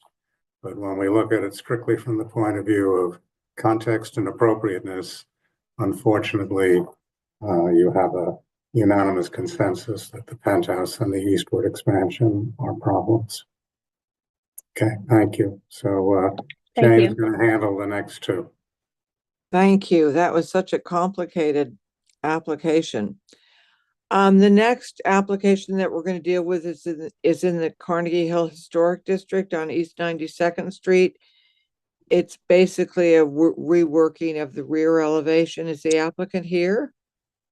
Yes, we are. Thank you. Cass Stackelberg from Higgins Grace Partners. How are you? Okay, so please go ahead. Okay. This should be more straightforward, and Jane, as you described, the scope is limited to the rear of the house. Your agenda notes other scope of work up at the roof and restoration on the front facade. We're working with the staff on those elements. So the only scope of work that's coming to the commissioners at the public hearing on June 17th is reworking the rear elevation. I'll go ahead and share our presentation. And just, I'd like to introduce Stephen Levine, who's the project architect. He's on with me. I'll run through the presentation, and he and I will be available for any questions that the committee may have. Let me just organize my desktop here. So 23 East 92nd Street is this house here with the high stoop. It's been coated, but a brownstone color with the historic cornice above. It's located on the north side of East 92nd Street between Madison and Fifth Avenue in the Carnegie Hill Historic District, the original portion of the district. Looking at the overall context, and obviously this presentation focuses on work in the rear. The work that we are proposing at the rear is not visible from the street. So the discussion is the effect of the proposed work on the back of the house. Obviously the donut and the block context and the district as a whole. 23 East 92nd Street is highlighted here, but I do want to draw your attention to the conditions that one sees, particularly across the backs of the houses that front onto 93rd Street. And what you can see in this context is some tall rear yard extensions, 3 and 4 stories across the back of these houses, as well as a few of these houses with rooftop additions as well. Some of these extensions off the backs of these houses are commission approved. Others we think may be historic, but a range of scales and depths across the back of the north side of the block. And then flipping around, again, 23 East 92nd Street highlighted. This is the back of the block. And 23 is one of a historic row of 12 houses that extended from 1 to 25. And these were all constructed at the same time between 1890 and 1891. And from the rear and also from the front now, there's a great variety that exists based on changes that have occurred over the past 130 years, reconstructions and extensions and expansions of the houses in the row, changes on the front as well. 23 and 25 are actually the only two in the row that still have their high stoops. This is a photograph looking south. So these two images are actually taken from the roof of one of the houses on 93rd Street. And right here, this is 23 East 92nd Street. So the back of the house right now is, it's coated with a cementitious coating on most of the elevation, and then the whole back of the top floor is all arched. So this is the easternmost house in the row 25. This actually had grown by 1 story, I think, prior to designation. And then you can see these two floors actually align with one another, but as you move west in the row, because of the grade change, the floor levels actually change. So the relationships between the houses in the rear is actually kind of skewed, both in terms of because of the addition of this floor, but also the lack of continuity in floor heights. And then these are the houses further toward Fifth Avenue. This here coated in an asphalt this is 21, 19, 17, 15, 13, and so on. And what you can see also in these photographs is there are some historic 3-story extensions. Some of them have been expanded with glass sort of greenhouse structures. Some of them are masonry. They're 4- and 5-story extensions off the back of these houses. Looking at a few historic plans, this is the earliest map that shows the historic road. This is a fire insurance map from 1890. So as the houses were being built, obviously, as the committee knows, these blocks were being developed in the 1890s. So speculative row houses with lots of vacant lots on the block. But what's interesting about this collection of houses, even in 1890, before people had come in and made modifications, one can see actually a fair amount of variation just across this map in terms of the footprint of these houses, even in their earliest days. By this map, the 1960s, you can see that there have been 3- and 1-story and 2-story extensions sort of cobbled together off the back of the houses, extending deeper into the rear of the lot. And interestingly, 23 East 92nd Street had at least 4 different periods of expansions and modifications across the back of that house. And then an current aerial view here with highlighting the row. These two houses here were combined and redone, so we sort of dropped those out because they really don't read as part of the row. But again, you can see the varying context and the volumes that have existed and are, as the buildings have evolved over time. So these are two axonometric renderings. On the left is the existing, and on the right is the proposed. And again, here, this is 23 East 92nd Street, 25 directly to the east. Has had that 1-story addition added, and then the other houses to the west. And you can see in the axon at the back of the house, there are multiple different extensions off the back that have, as I said, been built through the first half of the 20th century. And the proposal is to reconstruct the back of the house, maintaining the top floor and reestablishing the relationship with the back of the adjacent building, which is in red brick. So we'll be reconstructing that back of the house in red brick, so tying it into its neighbor at 25. And then an extension here up to the 3rd floor, a shallow extension at the parlor level, and then a little extension at the basement level down here at this level. As I mentioned, the work at the roof, which is not visible from the street, is elevator bulkhead, stair bulkhead, not occupiable space, and the staff is reviewing and approving that scope.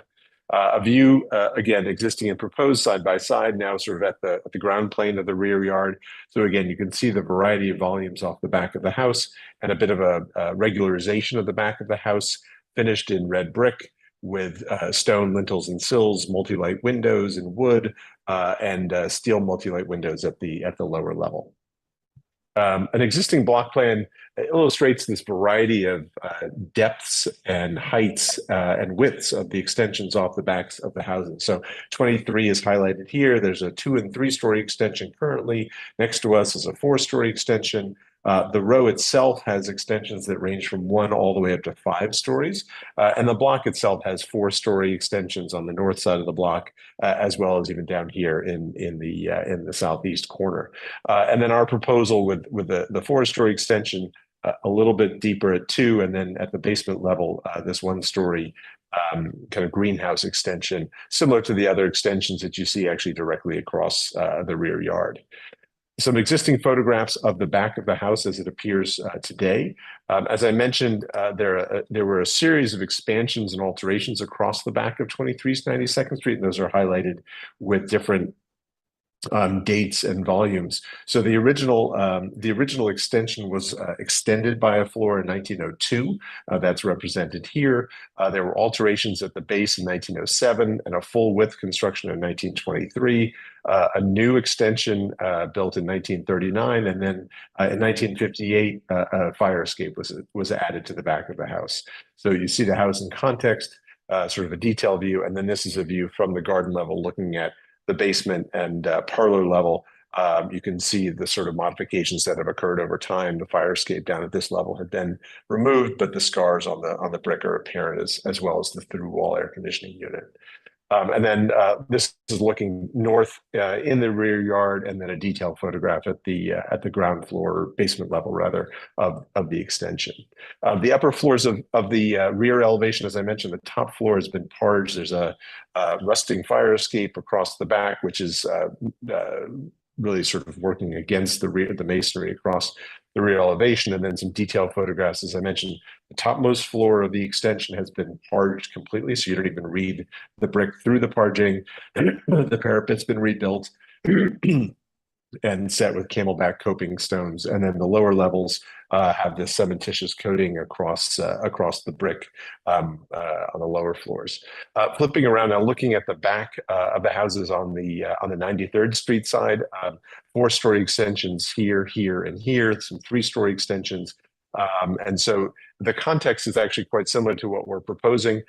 This house and this house were 12 and this is 20 and 12 East 93rd Street. Those extensions and reconstructions of the rear facades were constructed following commission approval.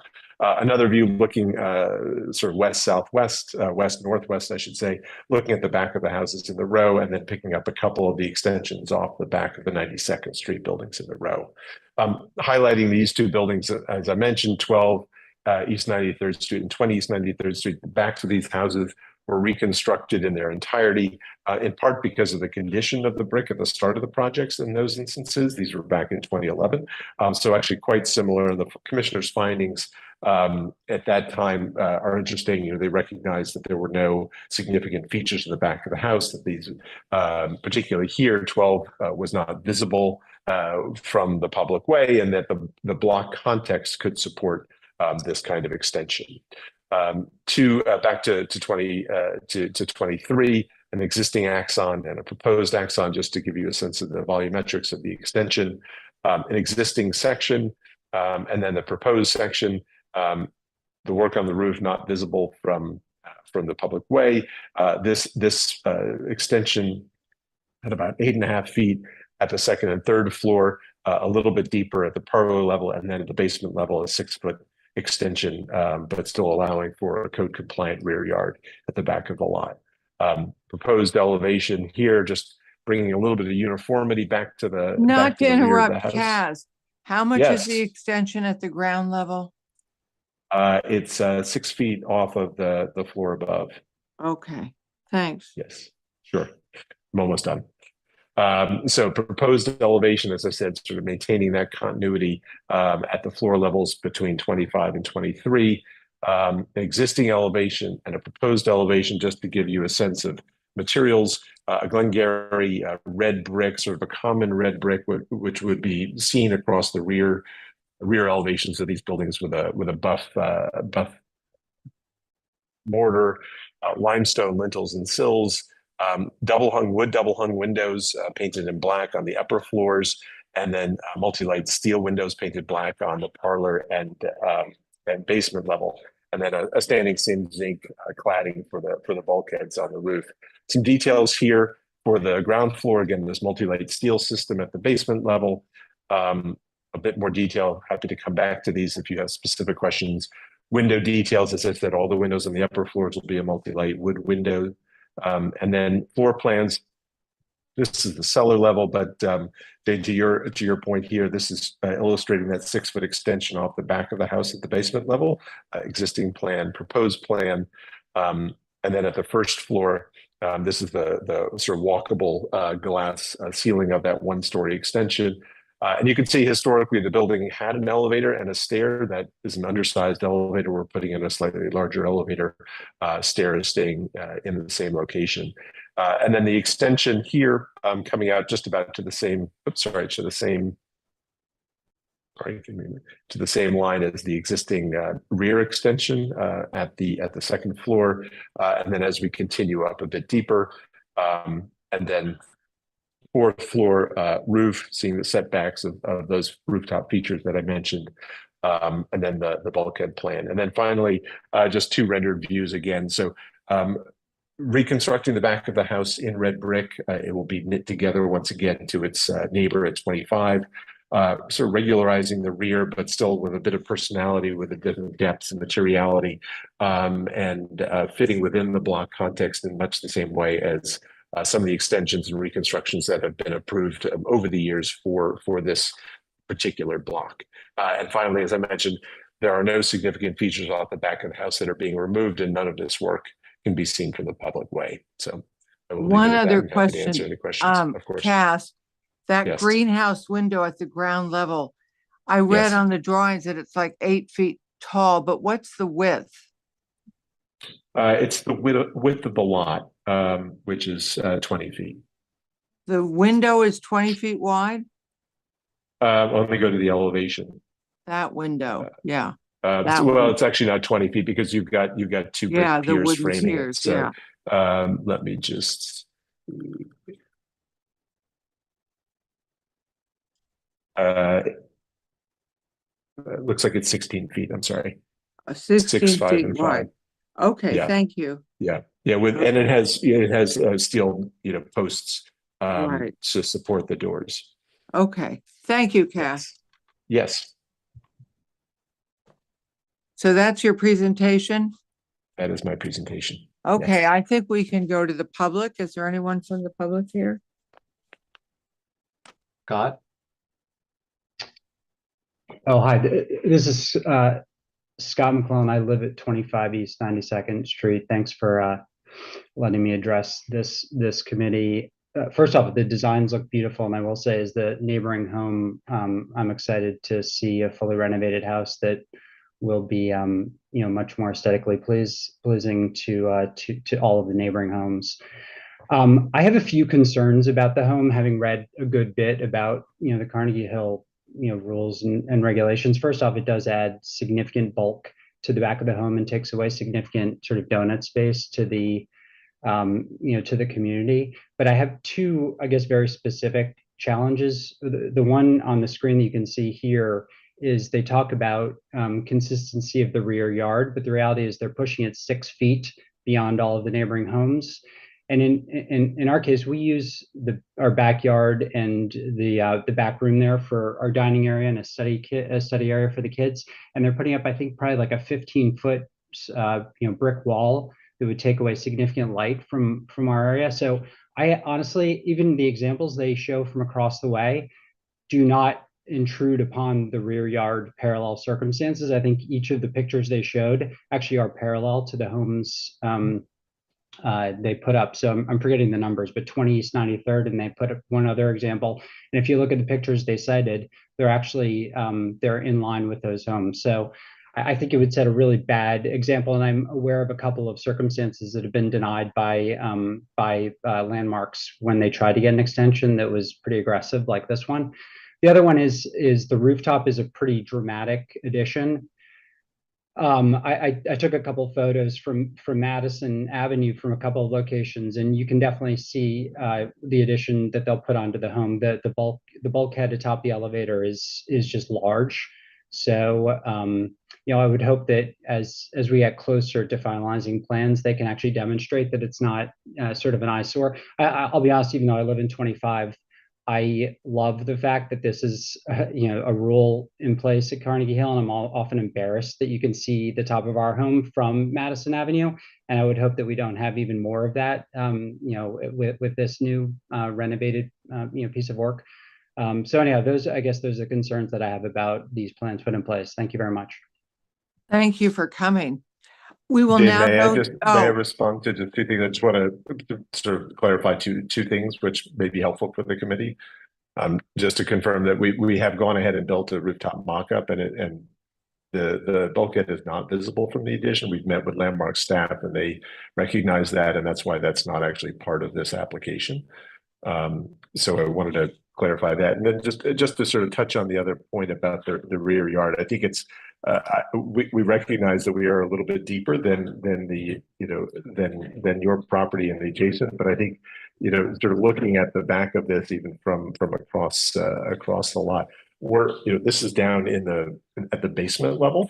So I don't think it's the extension that's going to be blocking light. This is sort of north facing light. It's really this sort of dense tree canopy.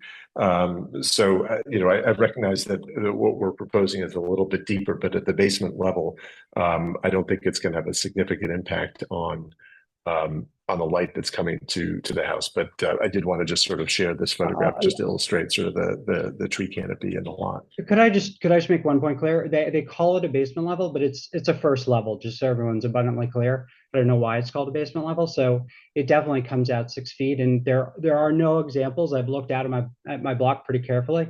There are no examples where that has occurred. Thank you. Thank you. I think we can now go to the committee. Low Vander. Oh, Low. We have to hear from Low. Yeah, my name is Lo Vandervalk. I'm speaking on behalf of Carnegie Hill Neighbors. We're concerned primarily about one thing, although I do want to mention, is the elevator override part of the application, or was that a separate application settled at the staff level? The latter. So the staff has indicated that can be reviewed as part of staff level scope. So it's not part of this presentation, nor will it be reviewed by the commissioners. Okay, thank you.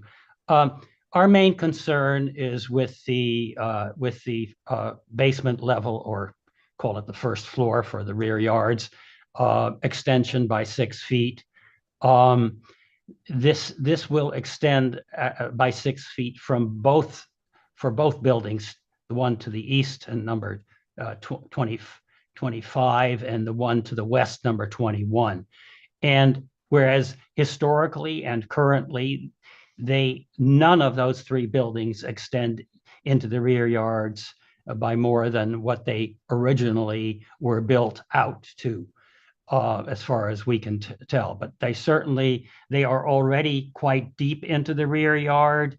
The rear yard is currently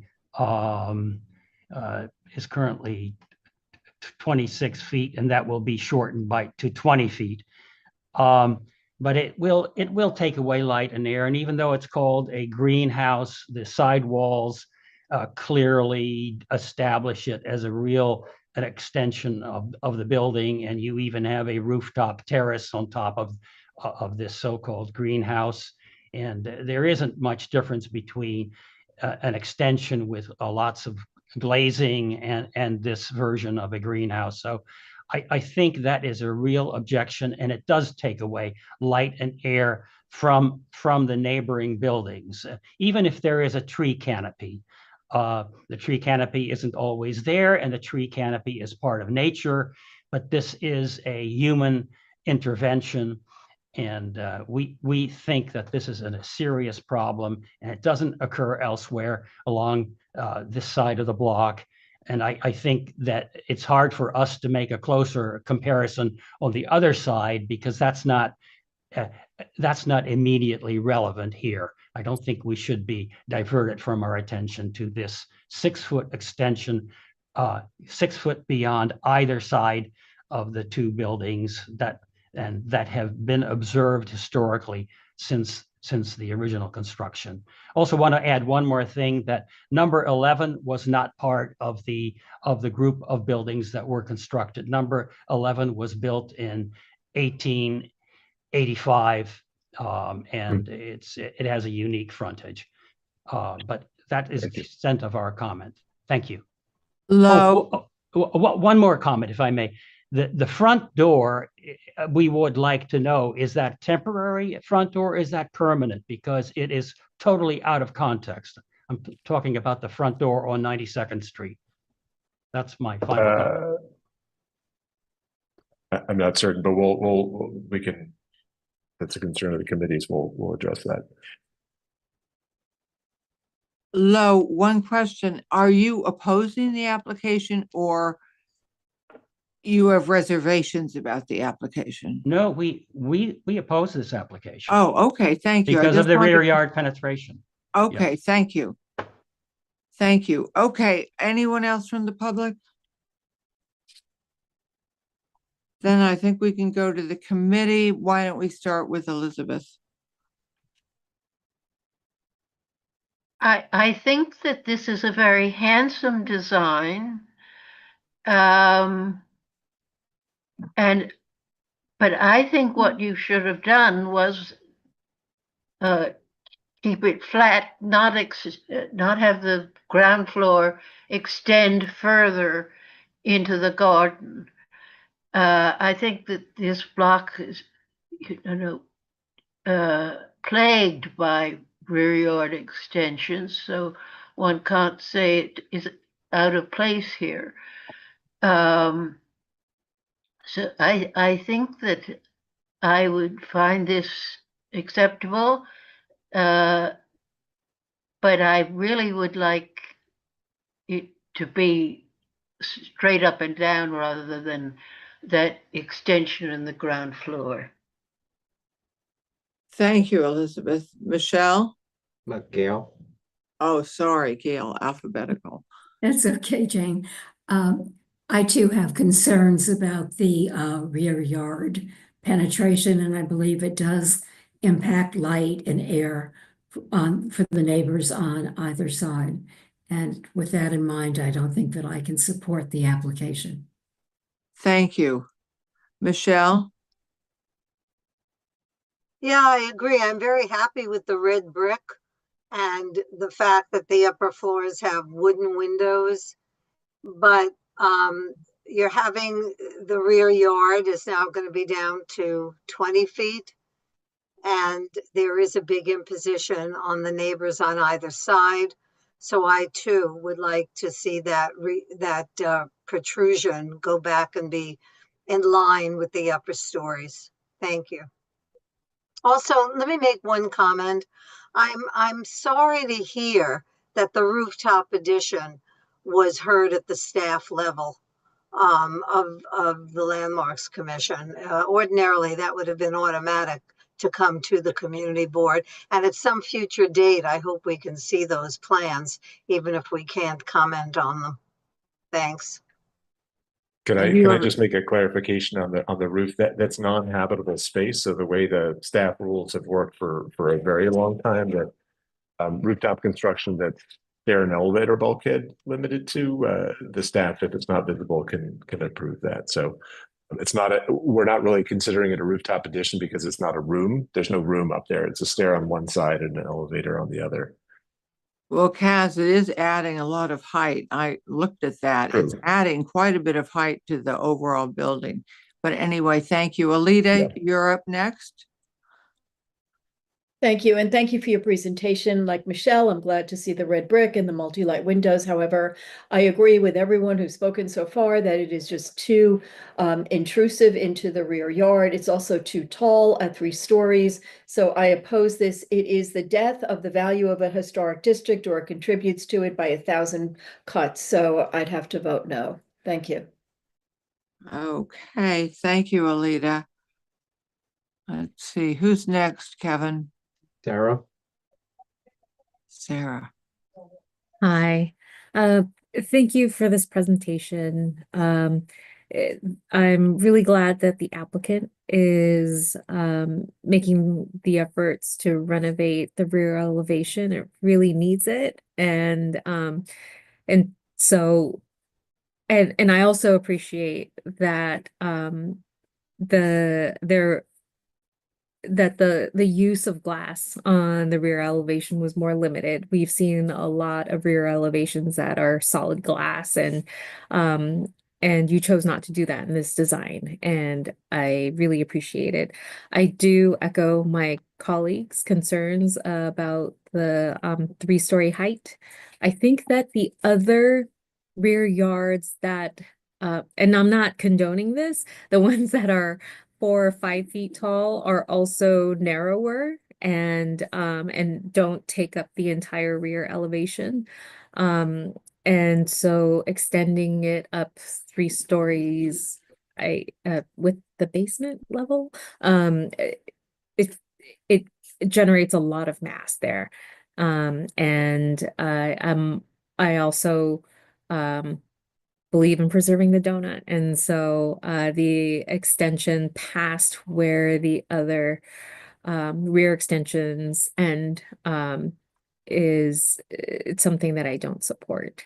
I do think that this was a beautiful design. I just wish that it was that it could have been reduced in mass and be consistent with the donut. Thanks. Kimberly? Did we skip John? I'm sorry. Oh, sorry, Kimberly. Oh, you're right, John. No, John left the call. Oh, okay. Kimberly, So I didn't you're on. realize. Yes. Thank you, Jane, and thank you, Cass, as always, for such a thorough presentation. I live on 92nd Street. I've lived on this street for 15 years, and this block is very, very near and dear to my heart. But I won't belabor the point because the things I was going to say, especially about the glass, Sarah, she already stole that comment from me. But I am in agreement with my colleagues that while the choices made for the brick and the other stone elements of the rear facade are lovely, I just cannot stand by the other changes to the height and going back so far in the property line. Thank you. Thank you, Kimberly. Marco? Thank you, Jane. I hope you are getting better. I wish the best. Band-Aid. Okay, being said that, okay, I'm going to mention, I think everybody said the same. I'm going to mention that the preservation of the donut is paramount, and especially on this district. And we have to help to maintain this donut. This is the characteristic of this area. And this is, I'm going to oppose just only that. The rest, I think, is well done. Thank you. Thank you, Marco. David? As Marco just stated, I think the overall look is just fine, but I do think that the applicant is being a little bit greedy, trying to sneak in an extra 6 feet that I don't think is appropriate. So I will vote against this. Thank you. Well, I just agree with all of my colleagues. So does anybody want to introduce a resolution? Marco. Thank you. I don't know if it's possible to do 2 resolutions or only 1. Well, it's tough because there are some people, Marco, who feel that even the extensions at the 2nd and 3rd floor are a little bit too much.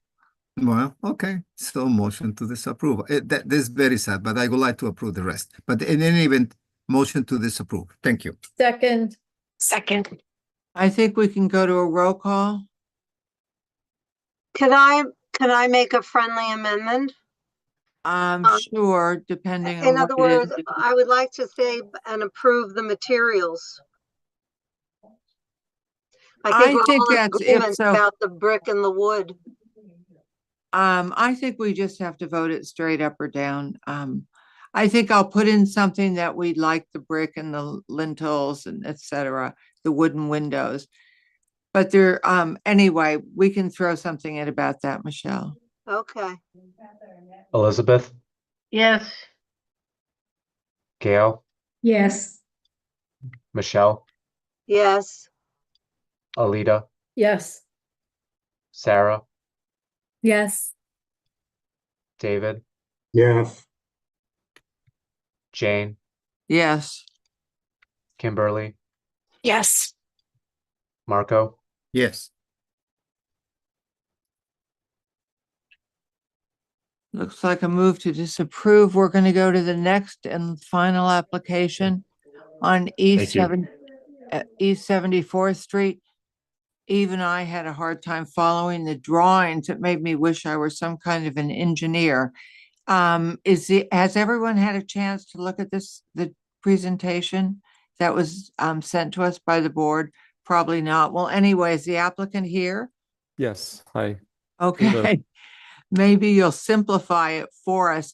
There Hopefully, was a prior Landmarks Commission approval yes, in 2022, and I'm assuming that was basically for the removal of the chimney that went the length of the building. that's correct. Yes, And when that chimney was removed, there were holes discovered that really impeded correct drainage. Is that correct? uh, so when this chimney mass was removed, we exposed interior grade masonry, which is very porous. So that's basically the discussion presentation today is about like the treatment of that surface to help Okay. resolve that concern. Okay. Hope in layman's language. Yep. Okay. Well, good evening. Appreciate the opportunity to present the scope of work with you. I'm here myself, Ryan Bemberg, associate at Trimble Architecture. I was project manager on this project, and I'm here with Sam Trimble, the principal of Trimble Architecture as well. And to share, I guess I just do, can everyone see this here? Yes, it's such a pretty house. Okay, so 128 East 73rd Street is located mid-block on the south side of 73rd Street between Park Avenue and Lexington. It was designed by William McNamara and built in 1878 as part of a row of 5 neo-Greek row houses, numbers 128 through 136. An alteration by Wallace McRae in 1928 combined 128 and 130, which is what you see in this photograph here, to a double unit. And the existing neo-Greek facade was modified and replaced with the current Neo-Georgian facade. In 2020, our design process began to renovate this townhouse. As you see in this photograph, that was the starting point. We went through Landmarks, obtained a certificate of no effect mid-2022 for various exterior restorations, including non-visible penthouse addition. We subsequently had an amendment issued late November of that year, 2022, to remove the penthouse addition. And the project was reviewed at Landmark's staff level. It was focused mostly on exterior work scopes, limited, and at a non-visible rear facade. While in the process of closing out this Landmarks permit, we were informed by Landmarks that we would need to have the completed work at the rear reviewed by the community board as part of Landmarks evaluation of the work, because while the form of work is consistent with the approval, the material and certain details are different. And that's what this presentation is going to talk about. If I go to slide number 2, the plot plan here shows at the upper right shows the 128 East 73rd Street. This property is an end of row unit, so it's the 2 westernmost of the 5, the 3 to the east, here, here, and here. It shares a single party wall with 132 East 73rd Street to its east. 132, which is the middle of the row of 5, had its original neo-Greek facade altered in 1913 into a medieval revival facade, and further alterations in the 80s and in 2015 further modified the facade as well. So in a sense, the middle unit sort of decoupled the Neo-Georgian project from the other two that are still of the Neo-Grek style. This slide is showing the 1940s photo of the Neo-Georgian facade. This is the 1980s photo of the facade. It had through-wall units. Later on, those got patched and repaired, and our front facade restoration work was completed based on the approved landmarks permit. This slide is showing the existing and as built, as reviewed and approved by landmarks. You can see this photo is taken from 2019. The center photo here is the current condition of the facade. So it's essentially the same, some minor work to correct and repoint masonry and to clean the facade was performed. This is where we get to the meat of the matter at the rear facade. So the left axonometric or isometric is the approved version that landmarks provided. At right is the built condition, and we'll get into the details shortly on that. Some contextual photos of the conditions in the rear yard. Left photos looking to the east, and as you work your way towards the right, it's panning to 72nd Street and then going towards the west, towards Park Avenue. 72nd Street is highly developed with tall buildings, and there is no visibility from the public streets to the rear facade of 128 East 73rd Street. This slide is showing the condition of the facade. I'm sorry, where the existing masonry mass existed. It's showing the metal flues penetrating the masonry wall. And you could see there's vertical rain leaders. There is on the left side, also on the right side, and at the center, which in our restoration work, we removed because we had integral roof drains installed at the upper roof section. And we'll get into that detail in the next couple of slides. It's a masonry, painted masonry wall. And the windows that we have here at the garden level, we extended these, kept the width of the masonry openings, but extended the sill down to the grade, abandoned the existing doorway that kind of opened and fouled against the garden wall, turned that into a window to match what you see here on the insides. On slide number 8, this slide shows comparative rear elevations of the facades of the existing at left, landmarks approved at center, and the as-built condition at the right. The approved scope at the rear facade included the removal of the existing masonry chimney mass, a replacement of existing windows, modification of a garden level door and window openings to allow for garden access via the center bay location, and the patching and repointing and repainting of the existing brick. The as-built condition at the right shows 3 scope items that differ from the approved plans. They are 1, the application of a 3-coat stucco assembly with drainage plane over the existing masonry, not including the decorative corbelled brick cornice at the top. 2, a parapet extension setback from the facade to accommodate the required roof pitch to a controlled flow water detention roof drain system at the upper roof. And 3, the addition of the fixed light windows below the parlor level, 6/6 windows here at left side. This slide is showing the condition of the rear facade prior to the renovation at the left of this slide.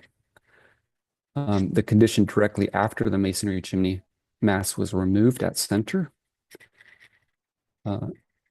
And the summary elevation of the field conditions observed at right. The original intent for the rear wall was to fully restore the brick, including removing paint, making necessary repairs, and repointing mortar joints.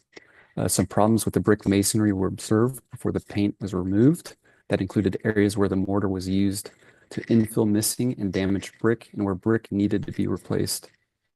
As scaffolding was installed, allowing greater up-close access, and the work progressed, it became apparent that there were additional problems that had not been previously identified. These included cracks in the masonry, misaligned brick courses, and excessively large vertical mortar joints between the original and non-original infill brick masonry. In addition, the existing brick that was to remain after the chimney was removed was not exterior grade brick and was in poor condition. To retain the brick at the rear wall and provide an exterior finish that would be perform adequately would have required removal and replacement of large swaths of brick masonry in the section highlighted in red. Structurally, the removal and replacement of large areas of brick could have destabilized the load-bearing wall at the rear of the building. Some of the header and bond courses that served to tie the wides together would have been included in this area, extending the replacement work into the middle of the three-wide brick assembly. Some type of temporary shoring of the wall and possibly the structure within the building would have been necessary. So on this slide, we're showing the current photo of the as-built condition on the left side and provide some information about the finish coating applied to the stucco, which is a mineral-based Kime paint, and the material quality of the zinc-coated copper parapet extension at the rooftop level.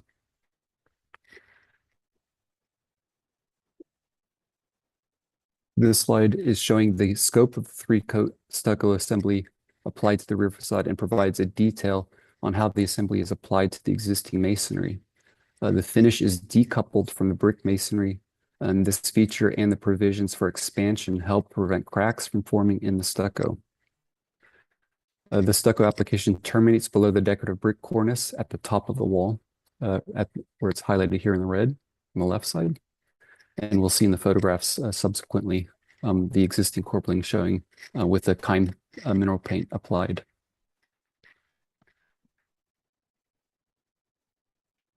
This slide is showing how the stucco assembly is detailed at various conditions at the head, sill, jamb, expansion joints, and vertical terminations. And this is showing the as-built condition as it relates to the adjacent neighbors. At left is 126 East 73rd Street, and at right you can see the three row houses of the group of five. 132 East 73rd with the medieval revival front facade is in red painted brick. 134 East 73rd and 136 East 73rd to the right of that also have painted brick facades. The Kime mineral paint used at 128 East 73rd is very similar to the paint at 134 East 73rd, just one over from the red brick. This slide is showing the comparative rooftop plans of the existing. At left, landmarks approved at center and as-built condition at right. The as-built condition shows the configuration of the parapet extension at the rear facade wall, following the bay configuration. This slide shows comparative rooftop sections of the existing at top, landmarks approved at center, and built condition at bottom.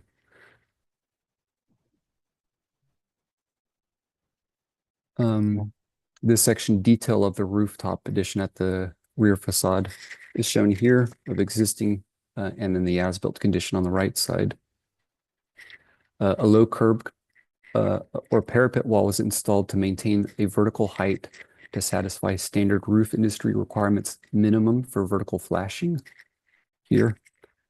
The curb was located on top of the brick masonry wall for structural reasons and is set back approximately 3.5 inches from the face of the existing masonry facade and approximately 8 inches from the outer edge of the corbelled brick cornice.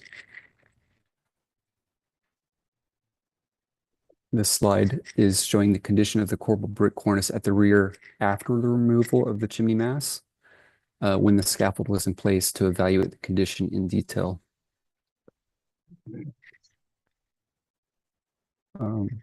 This slide shows the current as-built conditions showing the relationship of the new parapet in relation to the corbel brick cornice. And this slide is showing the current as-built condition of the FD&Y guardrail. The center portion was raised with raised rail is 42 inches above the top of the metal catwalk on dunnage. The other guardrail sections to the left and right are 42 inches above the top of the roof at the raised parapet location.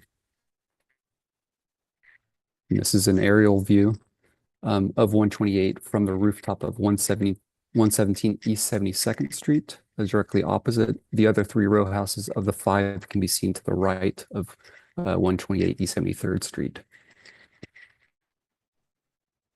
And then this final slide it shows the existing rear facade at left and the current as-built condition at right. Additional information about the stucco assembly and the landmarks designation report sections that are relevant to this property can be found in the appendix. And I thank you for your time on that. Well, thank you. One almost has to be an engineer to totally understand it, but you did sort of clarify a few points for me. Is there anyone from the public who wants to address the application? I guess not. So we're going to go to the board. We will start in reverse with Marco. Thank you for the presentation. The only thing is you present as built and the existing. Do you have something that was approved with as built, the comparison? As a slide on this presentation, I do not, except for the comparative elevation slide that I could share here. It might be easier to see. This one. Okay. So the center one is the landmarks approved elevation. And have on the top floor, they have the geometry of the other buildings, except the second and third floor is almost flat. Correct. And it was approved like that. This was an existing condition, flat. Because in 1928, the two row houses were combined and that wedge was infilled with masonry. So the geometry seen from the top is just only for the top floor and from the bottom. And the bottom floor, yes. While the other buildings have this geometry completely. Is that correct? That's correct, yes. Oh, okay. So now, comparing with the approved, with the proposed, the approved was brick. Is that correct? That's correct. And you propose stucco. So post removal of the existing chimney mass and evaluation of the existing masonry showed that the condition of the masonry was poor. So our thinking here was the stucco assembly with drainage plane protects the existing masonry. It resolves a concern about the required work to repair that masonry to bring it to a suitable substrate for finish paint, mineral paint, basically. Well, I respect your opinion, but I disagree from my point of view. Mm-hmm. The technical you can resolve because this is a matter of technical issue. There's nothing more. But it could be even better if you maintain the brick. I'm not going to make impose something that you propose. So I think seeing into that picture, it means I don't find, or do you have some renderings or the picture? That's the final, no? Yeah. That's the final picture. I mean, personally myself, you know, the use of this stucco, you lose a great opportunity to bring up the brick. And you have the brick right there on the left side. And I think that's the key, all of that. You cover the brick for protection, even though that you cannot maintain some brick that is unsound. It should be fixed before to do anything. And that will be, you lose the opportunity probably to work with the brick. But personally myself, I prefer brick. Thank you. Kimberly? I'm not entirely sure. I feel like this is beyond the scope of my comprehension. Although I did learn a bit with Marco's line of questioning. I don't know how I'm going to vote on this. I will continue to listen. Yes, thank you for your presentation and the technical details in it. Thank you. Let's see, who's next on the alphabetical? Would that be Alita? Sarah? Kevin usually calls it out. Oh, Sarah. I keep forgetting that Sarah's before Alita. Yes, thank you. Could I clarify? So the rear facade was originally brick. There was a chimney there. When the chimney was removed, it revealed some soft spots in the building. And so in order to maintain the integrity of the building, it was covered with stucco. And now we're with storm drainage fixes. And so the request tonight is for us to retroactively approve what was already done. Is that correct? The stucco that is already put on the rear elevation. Yes, I would say that's correct. Yes. So Landmarks has put in a request to us as we were closing our permits because of the material change, that it be presented to community board for review. And so they can use that part of their evaluation. Great. And as you were encountering this challenge with the with water seeping into the building, did Landmarks have concerns or comments about the stucco, or did they feel like that was the way to go and that the solution was to come to the community board after? So I don't quite understand it. I don't think I understand quite exactly how you're posing the question. I'm sorry. Oh, sorry. I guess what led to were there permissions at Landmark or conversations at Landmark prior to the application of the stucco? The question of the stucco application involved Landmarks after it had been installed, and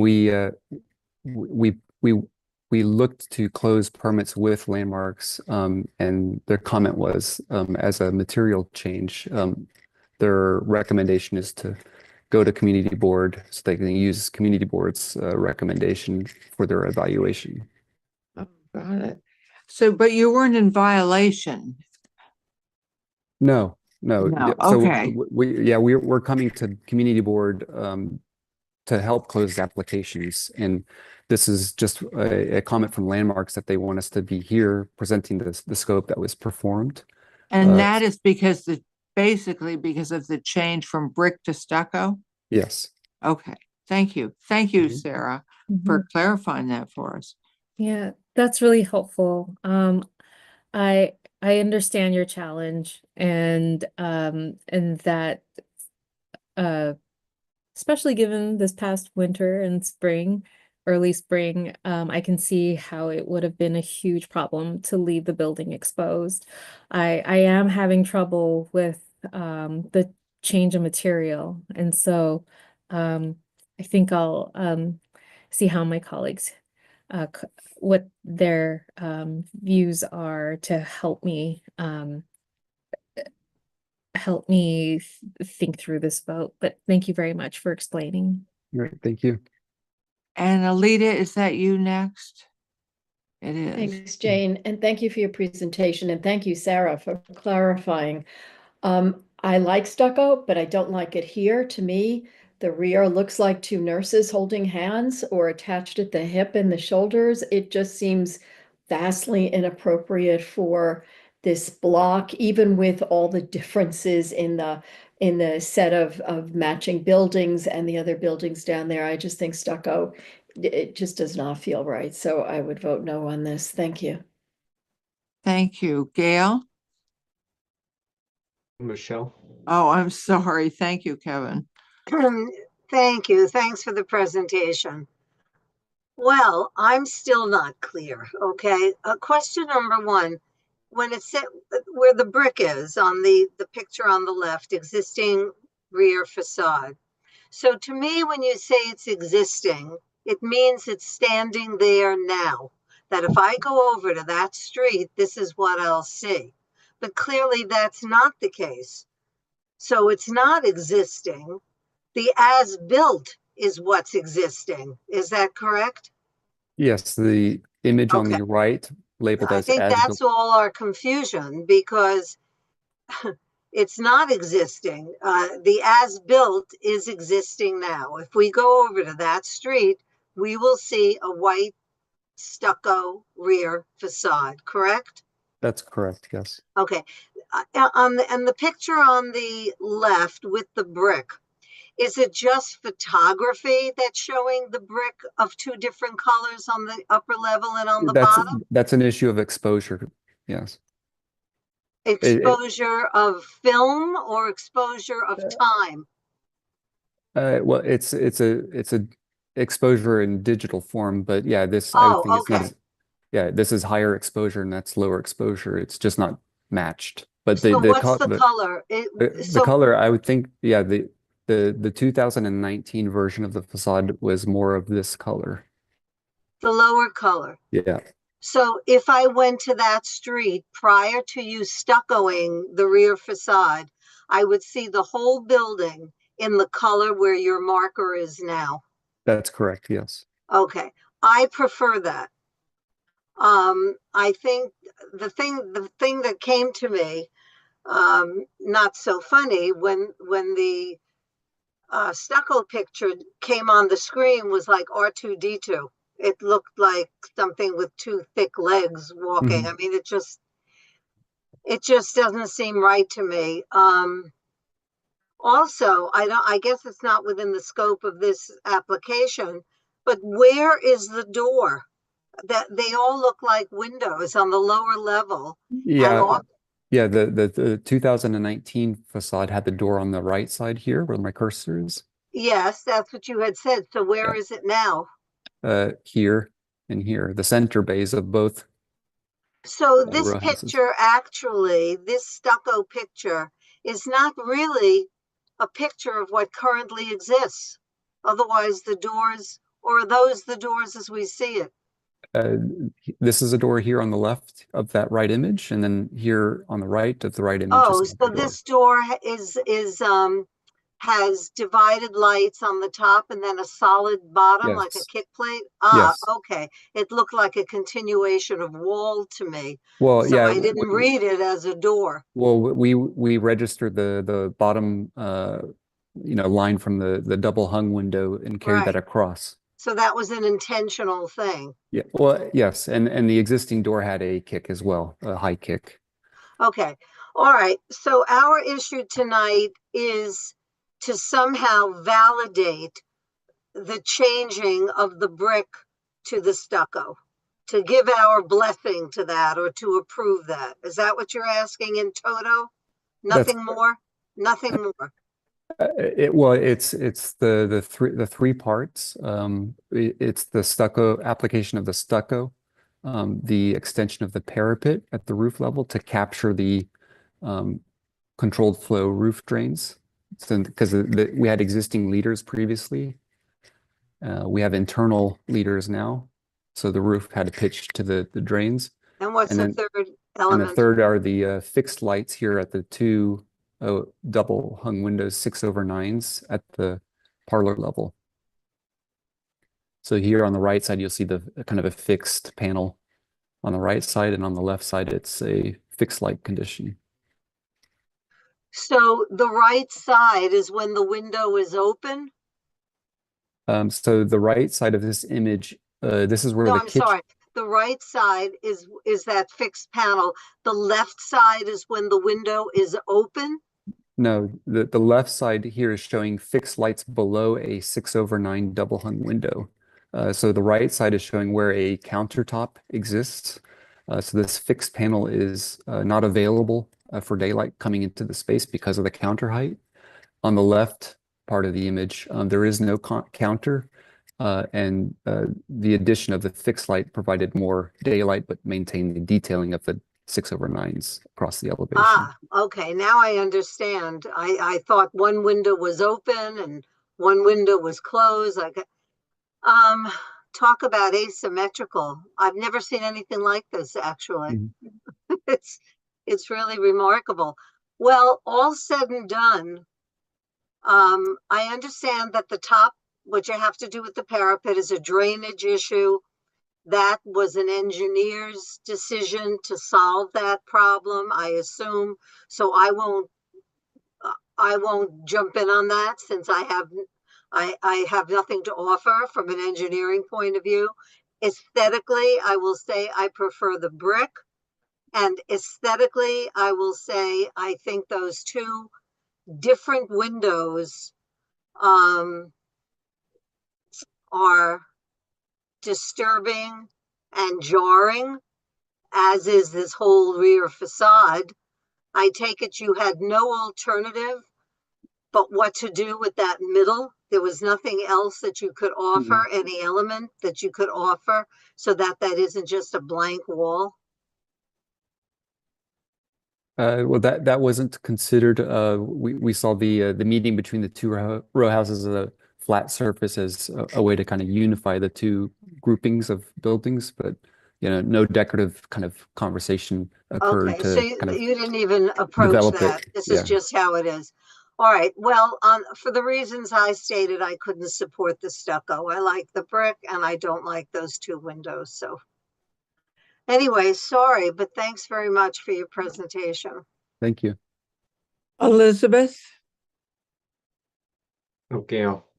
Oh, I'm so sorry. It must be my coming It's over hard to go my. backwards. It's hard to go out. Thank you so much for the presentation.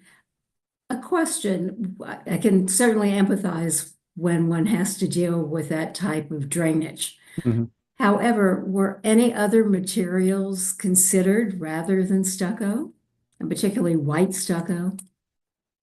Well, I think for the rear, this particular facade, no, other than because we felt brick was the most appropriate. But the stucco, at the left of the image, there's an existing condition where that surface is shown. I know it's maybe not kind of presented as a rear facade, but it's a sidewall condition.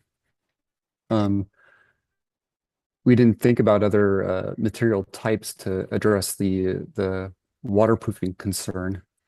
So yeah, this kind of drainage plane behind a assembly of three, brown coat, scratch coat, finish coat, we felt was kind of most appropriate separate of restoration of the brick, for it to being, just either raw brick, natural brick, or painted brick. The stucco option seemed to be the third available option for us. And would you consider it the most appropriate option, however, to solve your problem? I mean, is there a difference in the element of time to repair or cost? Yeah, I think from a performance standpoint, it's appropriate in the sense that it protects the existing masonry by giving a proper drainage plane on the backside of the stucco assembly. So any migration of water through the stucco has a place to drain out, but it's also vapor permeable. So any water that does come in, the masonry can still breathe and kind of heal itself in a sense. And the decoupling of the stucco from the masonry itself, because of the nature of how they move, they're different materials. That decoupling where the drainage plane exists will avoid more kind of hairline cracks through the stucco assembly that would allow water to make its way to the back. Thank you. Elizabeth. I try to be polite about this when I look at it, and I really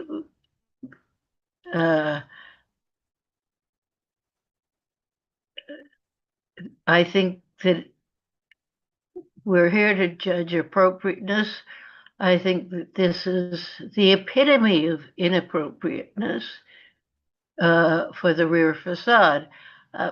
Perhaps this is the only thing that can solve the problem to keep the building up but I can't say it's appropriate because I would be lying.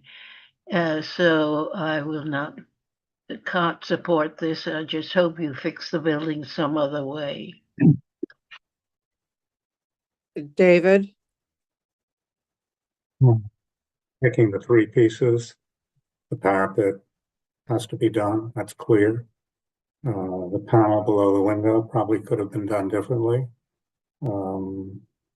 Not sure how you wound up having to do that, except you said there was a counter there, and maybe the first time around that wasn't an issue. Maybe a pair of panels would have been better. Right now, the asymmetry is a little funny. But the biggest issue is the stucco. And my understanding is that because of the conditions you found when you took out the metal stack, you had a choice of a very costly restoration using brick or simply patching the brick and covering it with stucco.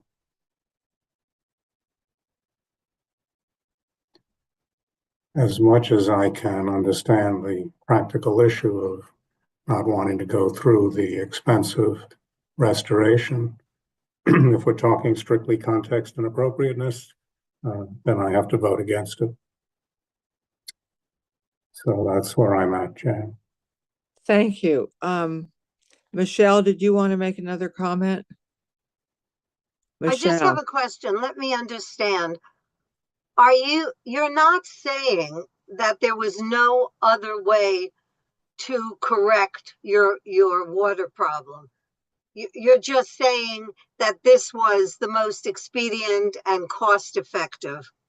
Am I correct? You're not saying that you could have found you could have done a correction using brick. It just might have been more timely, more money, blah, blah, blah. Am I understanding that correctly?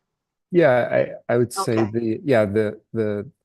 the option to wholly replace with masonry would have been more time, more costs. Okay, but it could have been done. I just want to make sure that there was an alternative. Okay. Jane, if I could just add one more item.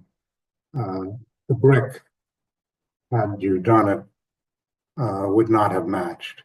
Therefore, as you said, we would have wound up with painted brick.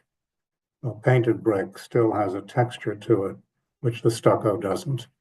And the panelization of the stucco, which is understandable because that's good practice, makes it look even more contemporary. So as an aesthetic issue or as context and appropriateness, I just wanted to put the comparison of painted brick versus the stucco in some kind of context, but with the understanding that the first one, the painted brick, would have been very much more costly because of the way you would have had to have constructed it. Thank you, David. It's such an interesting application. The house itself, the front elevation is so pretty. Does anybody, I'm assuming it's a move to disapprove. Do we have a resolution? Move to disapprove. As presented. Second. So I think we can go to a vote.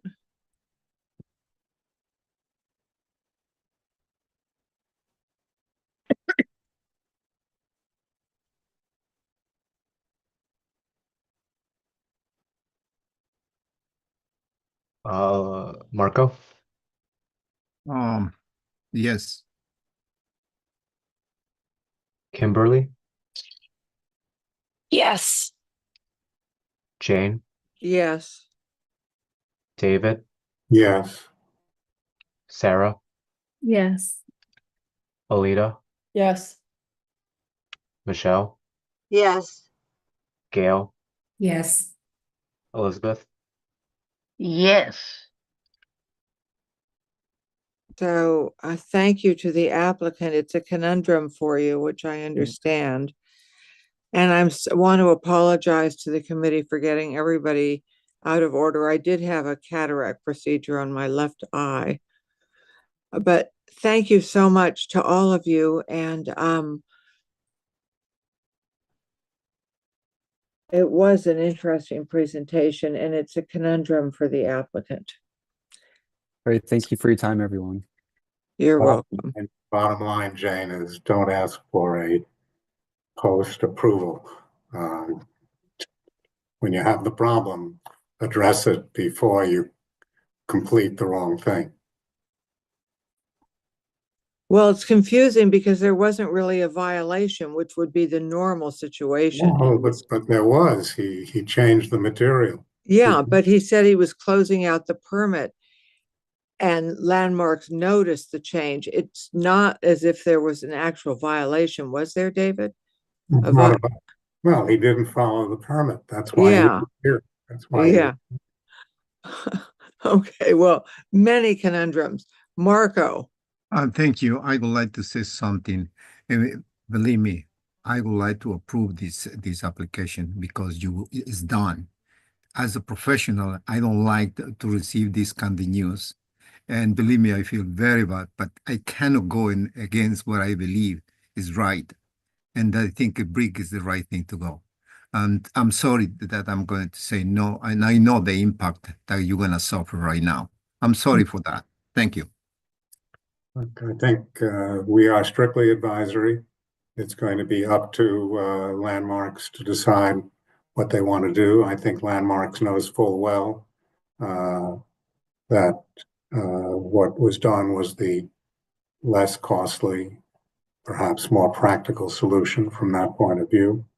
But I think it was appropriate for it to come back to us. I only wish that Mr. Benberg had taken it up with Landmarks and taken it up with us before he made the decision or made it with the client to do something which was at odds with what, or was different from what had been approved. The same goes with the window. I can't imagine that we approved the window as it was built, the one in front of the counter. I'd be interested in seeing what Landmarks does as a practical issue. It's conceivable that they will go along with the fact that it is a done deal, and you make that very good point. And I was torn between approving it as a done deal, knowing what Mr. Benberg and his client went through, but I also felt that he did the wrong thing, and there was no reason to give him the benefit when he should have brought it up when he had the problem. Well, I totally agree, David. That's why I'm surprised it didn't come to us as an actual violation. In any case, anybody want to move to adjourn, or Michelle? Is there a second? I think it's so late we should adjourn. Okay, thank you, everyone. Sorry I mixed up your names. Jane, Talk thank it up. you. Okay.